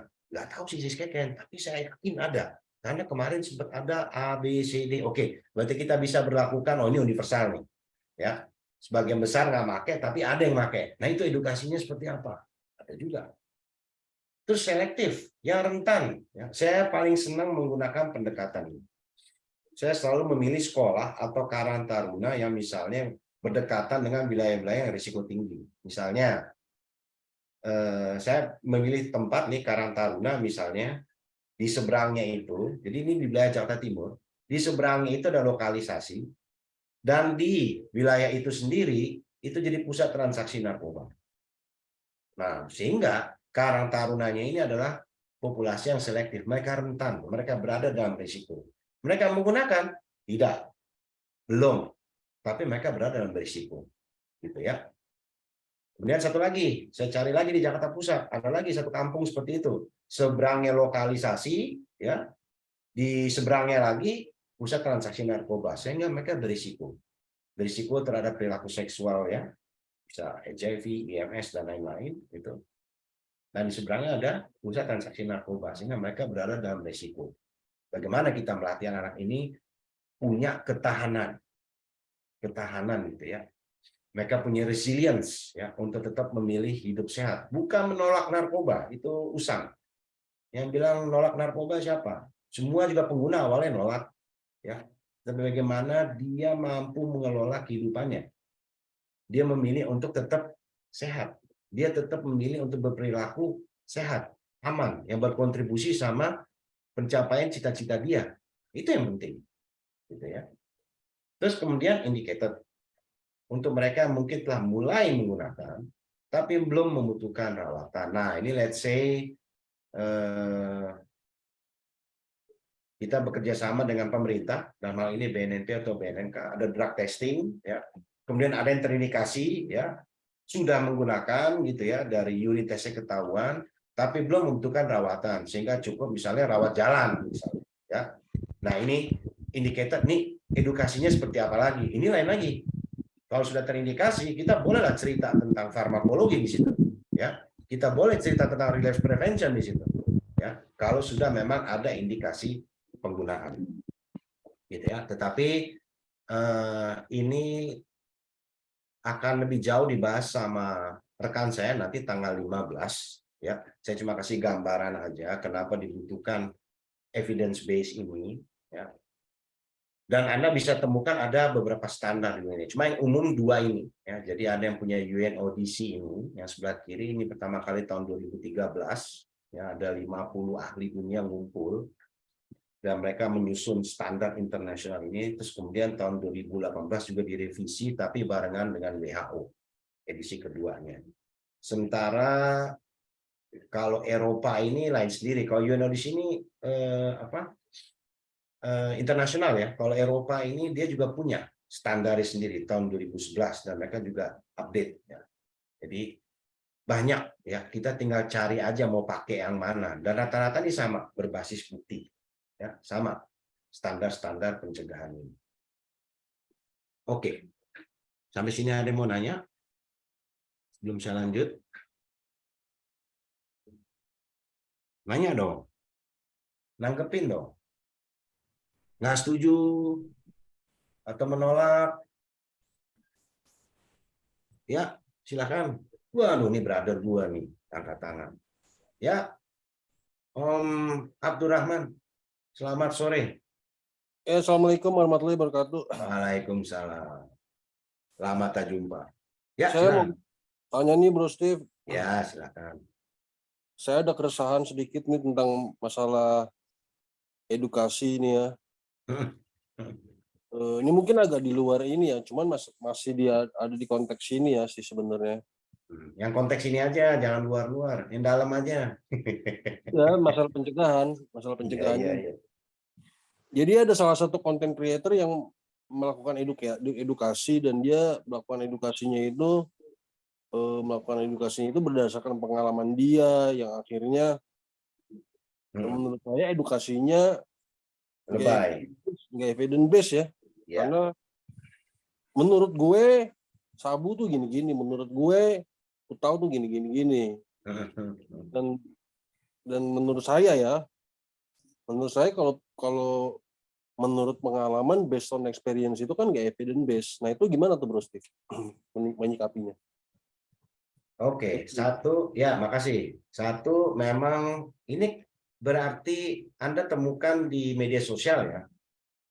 Oke, Di kalau dan Iya, dan lumayan terkenal itu dia. ya, oke. Jadi memang itu dia kendala kita. Jadi budaya pencegahan ini memang belum umum ya. Evidence based ini belum umum. Ya, di satu sisi nyikapinya gini aja, dia niatnya baik tapi dia jebakan offside. Ngerti kan jebakan offside? Niat kita ngegolin, tetapi hakim garis sudah angkat tangan, angkat bendera gitu ya. Sebenarnya pesennya dia maksudnya baik gitu ya. Kalau nggak evidence based, setuju ya. Dia berusaha menampilkan pengalaman dia supaya orang-orang tidak mengulang itu, kan gitu ya. Nah, kalau kerangka berpikir gen X gitu ya, mungkin bisa. Kalau Gen Z sekarang nih beda begitu ya, tapi nggak apa-apa. Dia nggak ngerti juga gitu ya kan. Kalau emang kenal boleh diajak ngobrol gitu ya kan untuk memperbaiki kontennya begitu ya. Kenapa saya bilang begitu? Karena memang aturan mainnya belum ada nih Bro Abdurrahman. Sering. Saya juga kadang lihatnya miris. Nggak usah begitu. Kadang ada juga lembaga-lembaga pemerintah di Instagramnya tuh pesan-pesannya tuh kalau dari kacamata kita udah belajar evidence based ini ya nggak efektif gitu ya. Tapi mau bagaimana kita ngelarangnya, bagaimana kita mau mencegahnya gitu ya, karena memang aturan mainnya belum ada. Yang penting adalah ketika kita diberikan kesempatan untuk berpraktik di bidang pencegahan, ya kita berikan yang evidence based itu aja dulu. Oke, semoga cukup menjawab.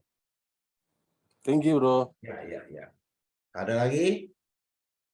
Sebelum saya lanjut? Ada satu Bro dari Ibu Imas. Silakan. Saya pernah pencegahan di sekolahan Pak, tapi banyak sekali anggapan kalau edukasi kepada anak sekolahan itu tidak boleh detail, tidak bisa memperlihatkan contohnya dan lain-lain. Lalu menjadi salahkah kalau kita menjelaskan tentang pencegahan? Nah ini emang banyak yang suka ini ya Bro, agak rancu ya Bro ya. Ya, jadi beliau ini menampilkan itu Jadi barang-barang. gini, Ya, halo silakan. Dok, boleh Ya. komen sebentar? Oh, silakan. Iya, maaf nggak liatin video karena lagi lepas jilbab Dok. Jadi maaf. Jadi gini, apa namanya, kalau di beberapa sekolah di kota saya itu banyak sekali ya dari 2019 itu kalau tidak salah kan testimoni sudah tidak boleh lagi ya Dok ya. Ya. Kalau nggak salah ya perkara testimoni katanya itu tidak berdampak. Sedangkan yang saya rasakan itu kalau di kota saya testimoni itu menjadi yang ditunggu-tunggu sama siswa karena mereka ini merasa bahwa ternyata hidupmu tuh karena narkoba begini ya, efeknya begini ya. Yang anak-anak ini mau tuh sebenarnya dampak buruknya apa sih? Efek sampingnya seperti apa sih? Emang bentuknya kayak apa sih? Nah, tapi ini kami kesulitan ketika berkegiatan edukasi di sekolah-sekolah, terutama kalau sudah di SMK, SMA itu karena ada batasan-batasan yang memang diberikan oleh sekolahnya ya, bahwa tidak boleh memperlihatkan gambar lah. Itu pun ketika di lapas pun terjadi seperti itu Dok. Jadi kalau memperlihatkan kita farmakologi gitu, gambar-gambarnya harus kita blurkan atau apa. Jadinya kayak nggak bisa total dan nggak bisa detail gitu loh Dok. Sedangkan setelah itu akhirnya yang ada anak-anak ini akhirnya cari tahu sendiri, lihat-lihat lagi di Google juga kan banyak ya, tanpa kita menjelaskan pun anak-anak ini akhirnya tahu sendiri dari luar. Jadi menurut saya kayaknya kalau pencegahan itu kita kayak nggak bisa total, nggak bisa detail juga Dok. Kalau di tempat saya ya, kebetulan saya nggak tahu kalau di tempat teman-teman yang lain. Karena untuk kita memperlihatkan gambar aja udah ini, kadang tuh gurunya, Mbak tolong ya jangan lama-lama gambarnya. Saya bikin PPT untuk anak SD itu aja nggak ada satupun gambar narkobanya Dok. Cuma ada gambar rokoknya aja yang boleh. Ya. Karena ya itu memang nggak tahu kenapa ya di tempat saya ini memang untuk edukasi itu hanya terbatas sekali untuk kita melakukan pencegahan, kecuali dari BNN langsung gitu Dok. Itu bawa contohnya saja bisa, tapi kalau dari lembaga-lembaga itu kesulitan kami adalah menjelaskan secara detail kalau untuk pencegahan dini terutama ya Dok ya. Aduh. Oke. Udah. Oke. Boleh saya jawab? Boleh Dok. Boleh ya. Jadi kalau menampilkan gambar, testimoni gitu ya, itu ada kekuatannya ketika Anda melakukannya di rehabilitasi, di lapas, ya. Karena saya nih pengguna lo dulu, tapi hari saya bisa pulih, ya. Itu memberikan motivasi buat orang-orang yang ada di rehabilitasi ataupun di lapas, ya. Bahwasanya ada harapan ke depannya ketika mereka bersedia mencoba merubah kehidupannya dengan tidak terlibat penggunaan lagi, gitu ya. Nah, kemudian kalau kita bicara di konteks mencegah, jadi risetnya itu, kita kan nggak mungkin juga melawan riset ya. Ini riset yang disusun 50 ahli dunia bertahun-tahun gitu ya. Jadi sudah terbukti bahwasannya ketika ada testimoni di anak-anak yang tidak menggunakan itu, ya ternyata tidak berdampak efektif, gitu ya. Apalagi kita mendisplay barang-barang tersebut, ya. Karena ternyata kita menyediakan menu buat dia. Itu pertama. Kalau display, ya, apalagi kalau kita berikan waktu cukup panjang, ya, ini ganja dampaknya apa? Alkohol dampaknya apa? Gitu. Kita seakan-akan menyediakan menu buat dia. Oke, kalau benzo, Om Steve, itu makanya itu kenapa awalnya? Oh, ini biasanya galau nih. Putus percintaan, banyak modelnya begitu. Akhirnya menggunakan benzo ini. Misalnya kayak gitu, ya. Apalagi menjelaskannya memang belum qualified, jam terbang pelatihannya belum banyak juga gitu ya. Nah, akhirnya anak-anak itu mendapatkan gambaran, oh berarti kalau lagi galau bolehlah sekali-sekali pakai barang itu, bolehlah sekali-sekali ganja, penting jangan kelamaan, jangan sampai jadi kecanduan gitu ya. Terus kalau masalah testimoni ya, itu kita menghilangkan unsur deterrence-nya ya. Apalagi kalau si yang testimoni ini kisahnya luar biasa.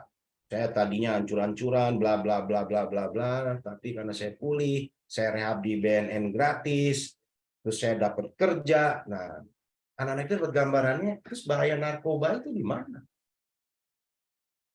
Gitu ya. Nah, sehingga ketika Anda mendapatkan layanan kesempatan untuk melayani sekolah-sekolah ini, ya, ada banyak program yang tinggal kita pelajari yang lebih kreatif, di mana program ini sudah teruji, ya, meningkatkan ketahanan diri kita, ketahanan diri mereka dalam bentuk mereka mampu, ya, memilih perilaku yang lebih sehat.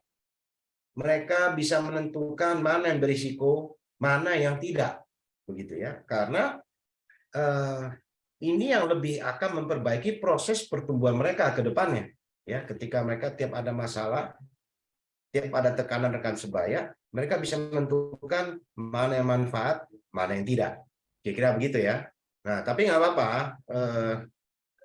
sah-sah saja karena aturan mainnya belum ada. Cuman harapannya setelah ikut sesi ini, gitu ya, mau belajar lebih jauh tentang prevention yang berbasis bukti ini, karena banyak program bisa diberikan. Jadi sebenarnya bukannya kesulitan Mbak Imas ini, cuma belum dapat program yang cocok aja dengan situasi dan kearifan lokal yang ada di kota Anda, itu aja.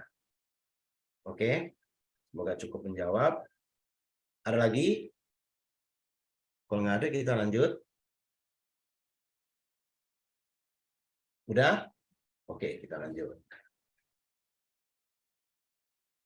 Ini saya kasih contoh. Jadi setiap program yang akan saya tampilkan berikut ini sudah dianggap berbasis bukti, ya. Dan harapan saya setelah Anda belajar, let's say dari standar internasional UNODC atau standar Eropa, kemudian Anda mau belajar dari Universal Prevention Curriculum, nantinya Anda bisa merujuk ke website ini, ya, Blueprints for Healthy Youth Development, ya. Di sini ada program bayar, ada juga yang enggak, ya. Tetapi ini memberikan kita banyak insight-insight, ya. Materi latar belakang tambahan, panduan implementasi, dan juga sumber daya. Program-program yang disesuaikan dengan masa pertumbuhan dan telah terbukti mencegah inisiasi ataupun eskalasi dari penggunaan zat. Ya, sudah terbukti.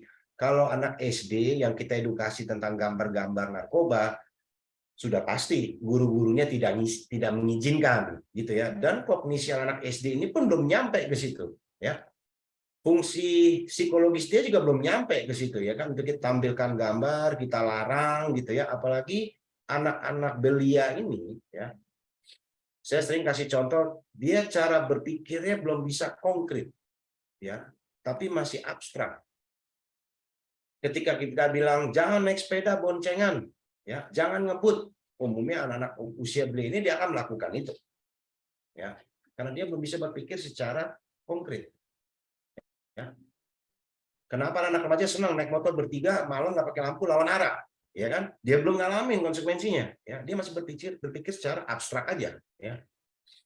Nah, mau dikerucutin lagi, misalnya kita bicara dengan anak kecil, Dek, itu panas, jangan dipegang, karena dia belum punya kemampuan berpikir konkret, masih abstrak, dia masih penasaran. Dia tetap akan pegang air panas itu. Setelah dia pegang, dia raba, dia rasa panas. Baru terjadi pembelajaran, ya, di dalam pola pikir dia, ya. Nah, ini juga harus disesuaikan. Ketika SD edukasinya apa, SMP apa, SMA apa, ketika di Karang Taruna seperti apa, di lingkungan kerja seperti apa, di dalam keluarga seperti apa, gitu ya. Banyak program, gitu ya. Dan kita menampilkan gambar itu udah apa ya? Saya selalu bilang gini, ini anak-anak kita mau ajarin apa sih? Mau ajarin sholat apa mau ajarin maling? Kalau mau ajarin tidak pakai, ya kita kasih pelatihan gimana caranya dia memilih untuk tidak pakai. Bukan kita kasih lihat apa yang jangan dipakai, gitu ya kan? Karena anak muda ini umumnya dia akan penasaran ke situ, gitu ya. Oke, nah ini ada National Prevention Science Coalition to Improve Lives, ya. Juga menyediakan materi pelajaran dari para ahli dan panduan tambahan terkait kebutuhan melakukan asesmen. Saya termasuk orang dengan keterbatasan yang ada. Saya kalau ke SD saya tidak pernah bersedia, karena kompetensi saya di SD untuk ngajar prevention di SD nggak ada. Saya tuh SMP, SMA ke atas gitu ya. Saya nggak pernah. Saya selalu nolak kalau ke SD, ya. Bukan karena tidak peduli, karena saya khawatir yang saya berikan justru tidak tepat sasaran, ya. nggak ada manfaatnya, bisa juga malah jadi memperburuk keadaan, gitu ya. Sehingga setelah ada asesmen, memilih program yang sesuai untuk masyarakat, implementasi dan evaluasi program pencegahan dan lain-lain, gitu ya. Nah, di dalam blueprints ini, ya, dia ada beberapa program yang itu dia tadi saya bilang, tinggal kita pakai, tinggal kita pelajarin, tinggal kita latih, tinggal kita berjejaring. Ya. Dia ada 2 model program. Yang pertama adalah promising, program promising. Berarti kalau promising ini, program ini menjanjikan. Jika kita kerjakan, jika kita implementasikan di tempat kita, hasilnya menjanjikan. Ya, menjanjikan pasti baik, kira-kira begitu. Kemudian ada lagi program model dan model plus. Nah, ini memenuhi standar yang lebih tinggi dari sekedar hanya menjanjikan dan memberikan keyakinan lebih besar terhadap kapasitas program untuk merubah perilaku dan hasil pertumbuhan. Ya, jadi balik lagi, penggunaan narkoba, judi, ya, game online dan lain sebagainya, ini adalah masalah kesehatan perilaku. Bagaimana kita mendesain satu program yang membantu ya penyesuaian perilaku daripada generasi muda ini sesuai dengan masa pertumbuhannya untuk menghindarkan dia dari situasi-situasi berisiko, gitu ya. Jadi program-program ini dirancang untuk itu, ya. Jadi tidak ada lagi kata-kata melarang, enggak, ya. Karena melarang juga susah, ya. Kalau kita tanya 4 juta pecandu di Indonesia atau sekitar 60 pecandu di dunia ini, gitu ya. Semua juga tahunya dilarang narkoba itu, tapi mereka tetap melakukan. Dan berdasarkan hasil studi 20 tahun ini, ternyata untuk mencegah itu, kita harus bisa membantu, memperbaiki proses pertumbuhan anak-anak ini. Bagaimana perilaku mereka memilih untuk hidup lebih sehat, memilih yang tidak berisiko. Ya. Kalau ditanya anak itu narkoba tahu apa enggak? Tahu. Saya setuju sama Mbak Imas tadi. Ya, mereka buka Google, cari apa aja ada. Ya. Nah, tapi bagaimana regulasi diri mereka? Bagaimana ketahanan diri mereka? Itu yang kita fokuskan di dalam pencegahan. Nah, kalau kita bahas program promising, ya, ini singkat saja, ya. Kok bisa dibilang program menjanjikan, bro? Karena dia dihasilkan oleh satu RCT, ya, Randomized Control Trial, berkualitas tinggi, atau 2 evaluasi kuasi eksperimental juga kualitas tinggi. Terbukti adanya perubahan positif yang signifikan terhadap hasil yang diinginkan, gitu ya. Misalnya regulasi emosi anak-anak, gitu ya. Misalnya di sekolah ini rata-rata anak SD ini rata-rata nih senangnya marah-marah, begitu ya. Terus kita kasih satu program di mana memperbaiki iklim sekolah, bagaimana hubungan antar pribadi mereka itu mengedepankan saling menghormati, saling menyayangi, sehingga hasilnya mendekati yang diinginkan, ya. Level berantem antar teman di sekolah menurun, misalnya begitu ya. Dan tidak adanya bukti yang berdampak buruk. Terus kemudian kekhususan intervensi yang menggambarkan populasi yang dituju. Ya, siapa yang disasar? Oh, khusus SD, kelas 4. Oke. Hasil yang spesifik, apa yang mau dirubah? Paling tidak minat mereka untuk tetap diam di kelas. Untuk mereka tidak terlibat misalnya berantem antar sama mereka, gitu ya, tidak rampas makan, saling menghormati, gitu ya. Faktor risiko dan pelindungnya serta model program logiknya seperti apa, kemudian kesiapan diseminasinya juga seperti apa, gitu ya.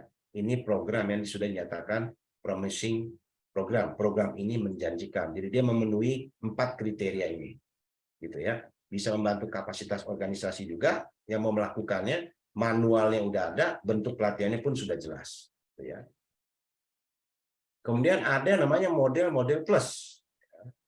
Nah, ini standar minimumnya justru dia 2 RCT, kualitas tinggi. Jadi model plus ini lebih baik lagi, lebih efektif lagi dibanding program yang sebelumnya tadi yang hanya promising, ya.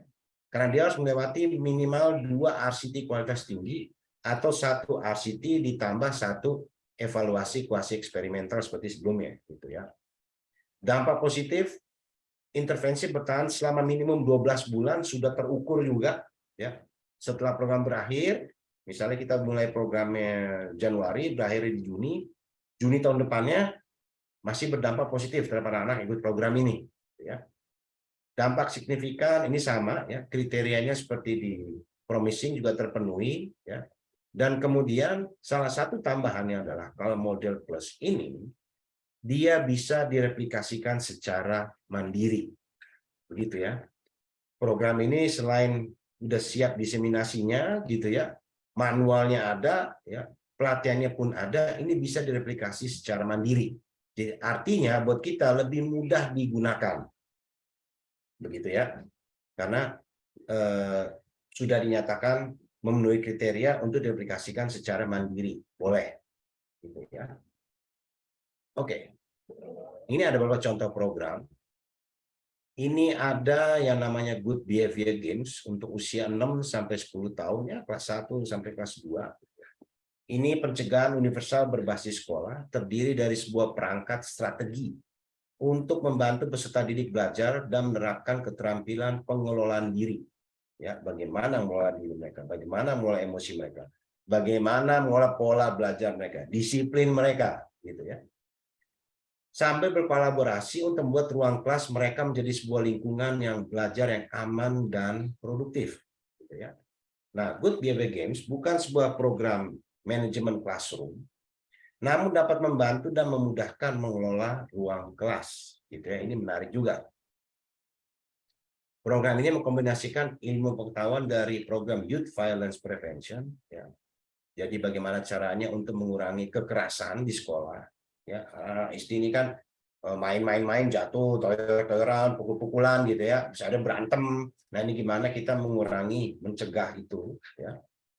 Good Behavior Game dan studi lainnya sebagai hasil dari program termasuk peningkatan kesehatan mental dan perilaku dari masa kanak-kanak sampai dewasa. Jadi yang pernah terpapar program ini terukur ada peningkatan kesehatan mentalnya ya, paling tidak dia mampu meregulasi emosinya dia, gitu ya. Dan ini dianggap program promising ya di dalam blueprints ini. Kemudian ada lagi ini satu program Triple P ya. Ini Positive Parenting Program, program pola asuh yang positif, sebuah program yang memberikan dampak pada berbagai hasil dan mengurangi risiko penggunaan zat. Ya. Sebuah intervensi dukungan pola asuh terfokus yang menawarkan pelatihan untuk orang tua dari anak-anak sampai usia 16 tahun, gitu ya. Jadi ada asesmen keluarganya, orang tua kemudian menetapkan tujuan mereka sendiri, mempelajari cara untuk mendorong perilaku positif pada anak-anak dan remaja, dan mengajarkan anak remaja mereka keterampilan baru seperti ada coping skill baru, menyelesaikan masalah, ya, dan lain sebagainya dan lain sebagainya. Ini pun berlangsung selama 10 sesi, ya bayangkan 10 sesi, lama juga. Orang tua identifikasi pengaruh-pengaruh terhadap perilaku anak-anak dan remaja, kemudian menetapkan tujuan mereka sendiri untuk melakukan perubahan. Jadi keluarga ini dipandu melakukan asesmen, ya, fasilitator membantu, ya, menemukan celah-celah faktor risiko itu dan bagaimana kita bisa memodifikasi itu, ya, bagaimana modifikasi pola asuh orang tua, bagaimana memodifikasi komunikasi anak dengan orang tua, begitu ya, sehingga suasana keluarga itu pun lebih baik, lebih positif, lebih saling mengasihi, dan umumnya paling sedikit 10 sesi, ya. Di sini juga dikatakan orang tua juga belajar cara-cara untuk menggunakan konsekuensi yang pantas, ya. Apakah gebuk-gebukan itu masih bisa zaman sekarang, ya? Bagaimana menggunakan konsekuensi dibanding hukuman, begitu ya. Konsekuensi kan berarti satu akibat yang mengikat, gitu ya. Kemudian melanggar aturan keluarga, mengalami risiko yang tidak sesuai, emosional berlebihan, ini konsekuensinya apa? Kadang-kadang sering keluarga-keluarga itu, ya dia seharusnya tahu Pak, nggak boleh pakai narkoba, seharusnya dia tahu Pak, nggak boleh terlibat tawuran, orang ikut ngaji, orang ikut sekolah minggu, ikut ini, ikut itu. Ya, tapi apakah pernah dilakukan kesepakatan di dalam keluarga? Misalnya untuk SD, dibikin kesepakatan, PR nggak boleh terlambat, nilai nggak boleh di bawah sekian, ya. Kalau itu terjadi konsekuensinya apa? Kalau dia mencapai itu pun orang tua juga ada konsekuensinya, ya. Orang tua misalnya berikan sepatu baru, ngajak dia jalan-jalan, apapun itu, tergantung potensi keluarga tersebut, begitu ya. Bagaimana? Adakah aturan keluarganya? Ya. kaget anaknya pakai narkoba, orang narkoba dianggap tabu di keluarga itu, nggak pernah dibahas, ya wajar saja dia pakai, gitu ya. Perilaku seks berisiko, orang tabu, nggak pernah dibahas di dalam keluarga, begitu ya. Karena sekarang kita harus keluarga-keluarga ini harus menyesuaikan dengan keadaan digital saat ini. Apapun sekarang ini serba digital, gitu ya. Setuju tadi yang dibilang sama Mbak Imas, mereka bisa dari Om Google, mereka ngeliat apapun di handphone mereka, atau jadi TV atau YouTube atau apapun itu, gitu ya. Nah, bagaimana ada program yang menyeimbangi keadaan itu? Ini juga penting. Nah, program ini pun ditampilkan sebagai program yang promising, menjanjikan, ya, menjanjikan hasil baik jika kita lakukan.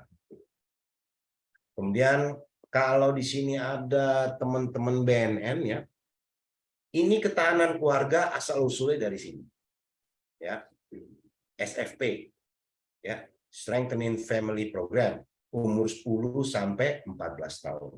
Hanya saja oleh UNODC ini disimplify, gitu ya. Kalau di sini ditulis 7 sesi, oleh UNODC dibikin jadi 4 sesi, jadi Family United.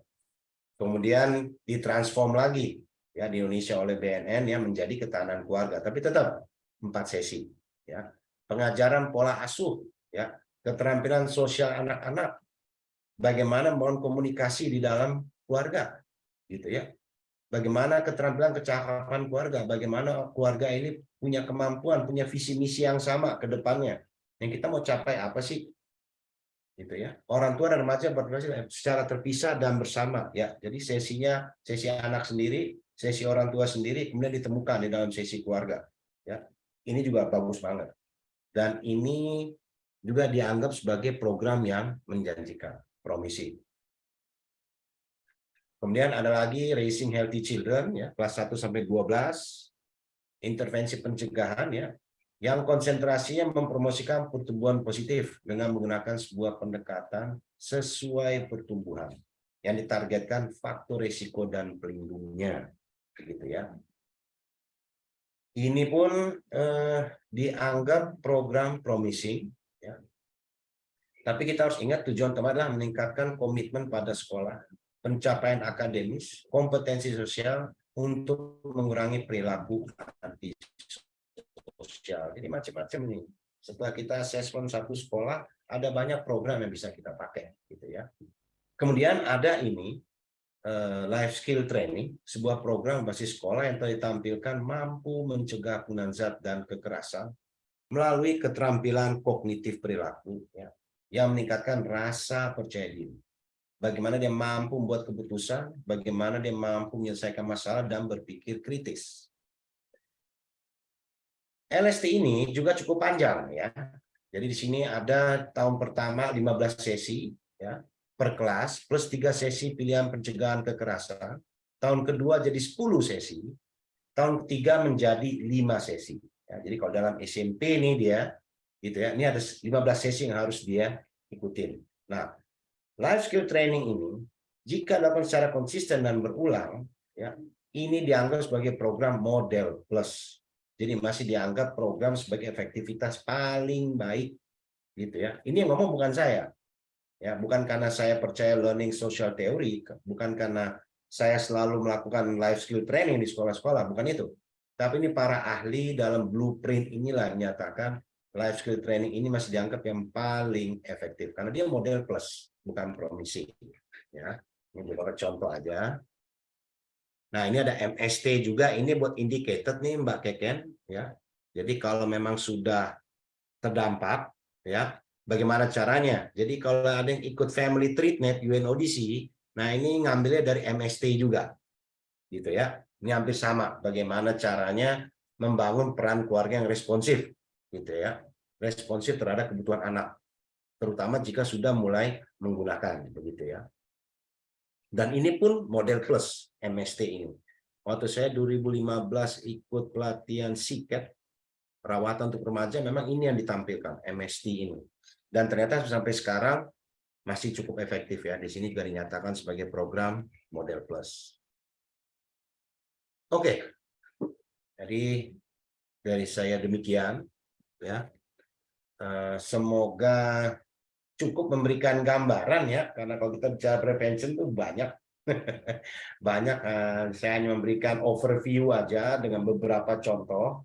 Mudah-mudahan nanti bisa dilengkapi tanggal 15 April oleh rekan saya tentang standar-standarnya.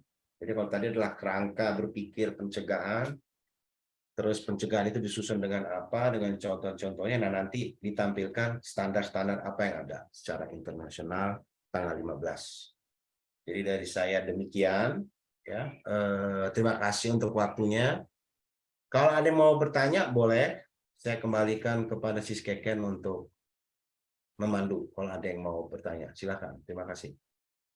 Ya, makasih Bro Steve.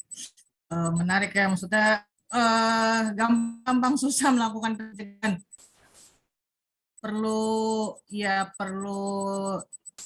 jam terbang, pengalaman, biar yang tadi mungkin Bro Abdurrahman bilang nggak salah, bisa dibilang mungkin salah kaprah lah ya, maksudnya dari penjelasannya ada pengakuannya. Nah ini mungkin karena sekarang sudah lewat dari jam 4, Bro, ada satu pertanyaan tadi dari Ibu Dia sebelum kita closing, karena ada rekan-rekan kita yang berada di ya siap ya, tidak bisa hanya satu kali ketemu, satu kali bikin, nggak bisa gitu ya. Sama kayak treatment malah 3 bulan, 6 bulan baru orang bisa pulih. Nah bagaimana juga mencegah, sama ada prosesnya juga, ada juga kompetensi dan kriteria yang perlu kita perhatikan. Semoga cukup menjawab. Terima kasih Sis Keken. Terima kasih Bro. Sepertinya kita sudah di ujung kegiatan untuk sesi pertama hari ini. Mudah-mudahan apa yang dijelaskan pada hari ini bisa bermanfaat. Rekan-rekan bisa mulai ya setidaknya memahami bagaimana sih pencegahan yang tepat gitu ya. Dan bisa coba mengimplementasi saya kok implementasi. Ya itu mungkin karena ini sudah iya. ya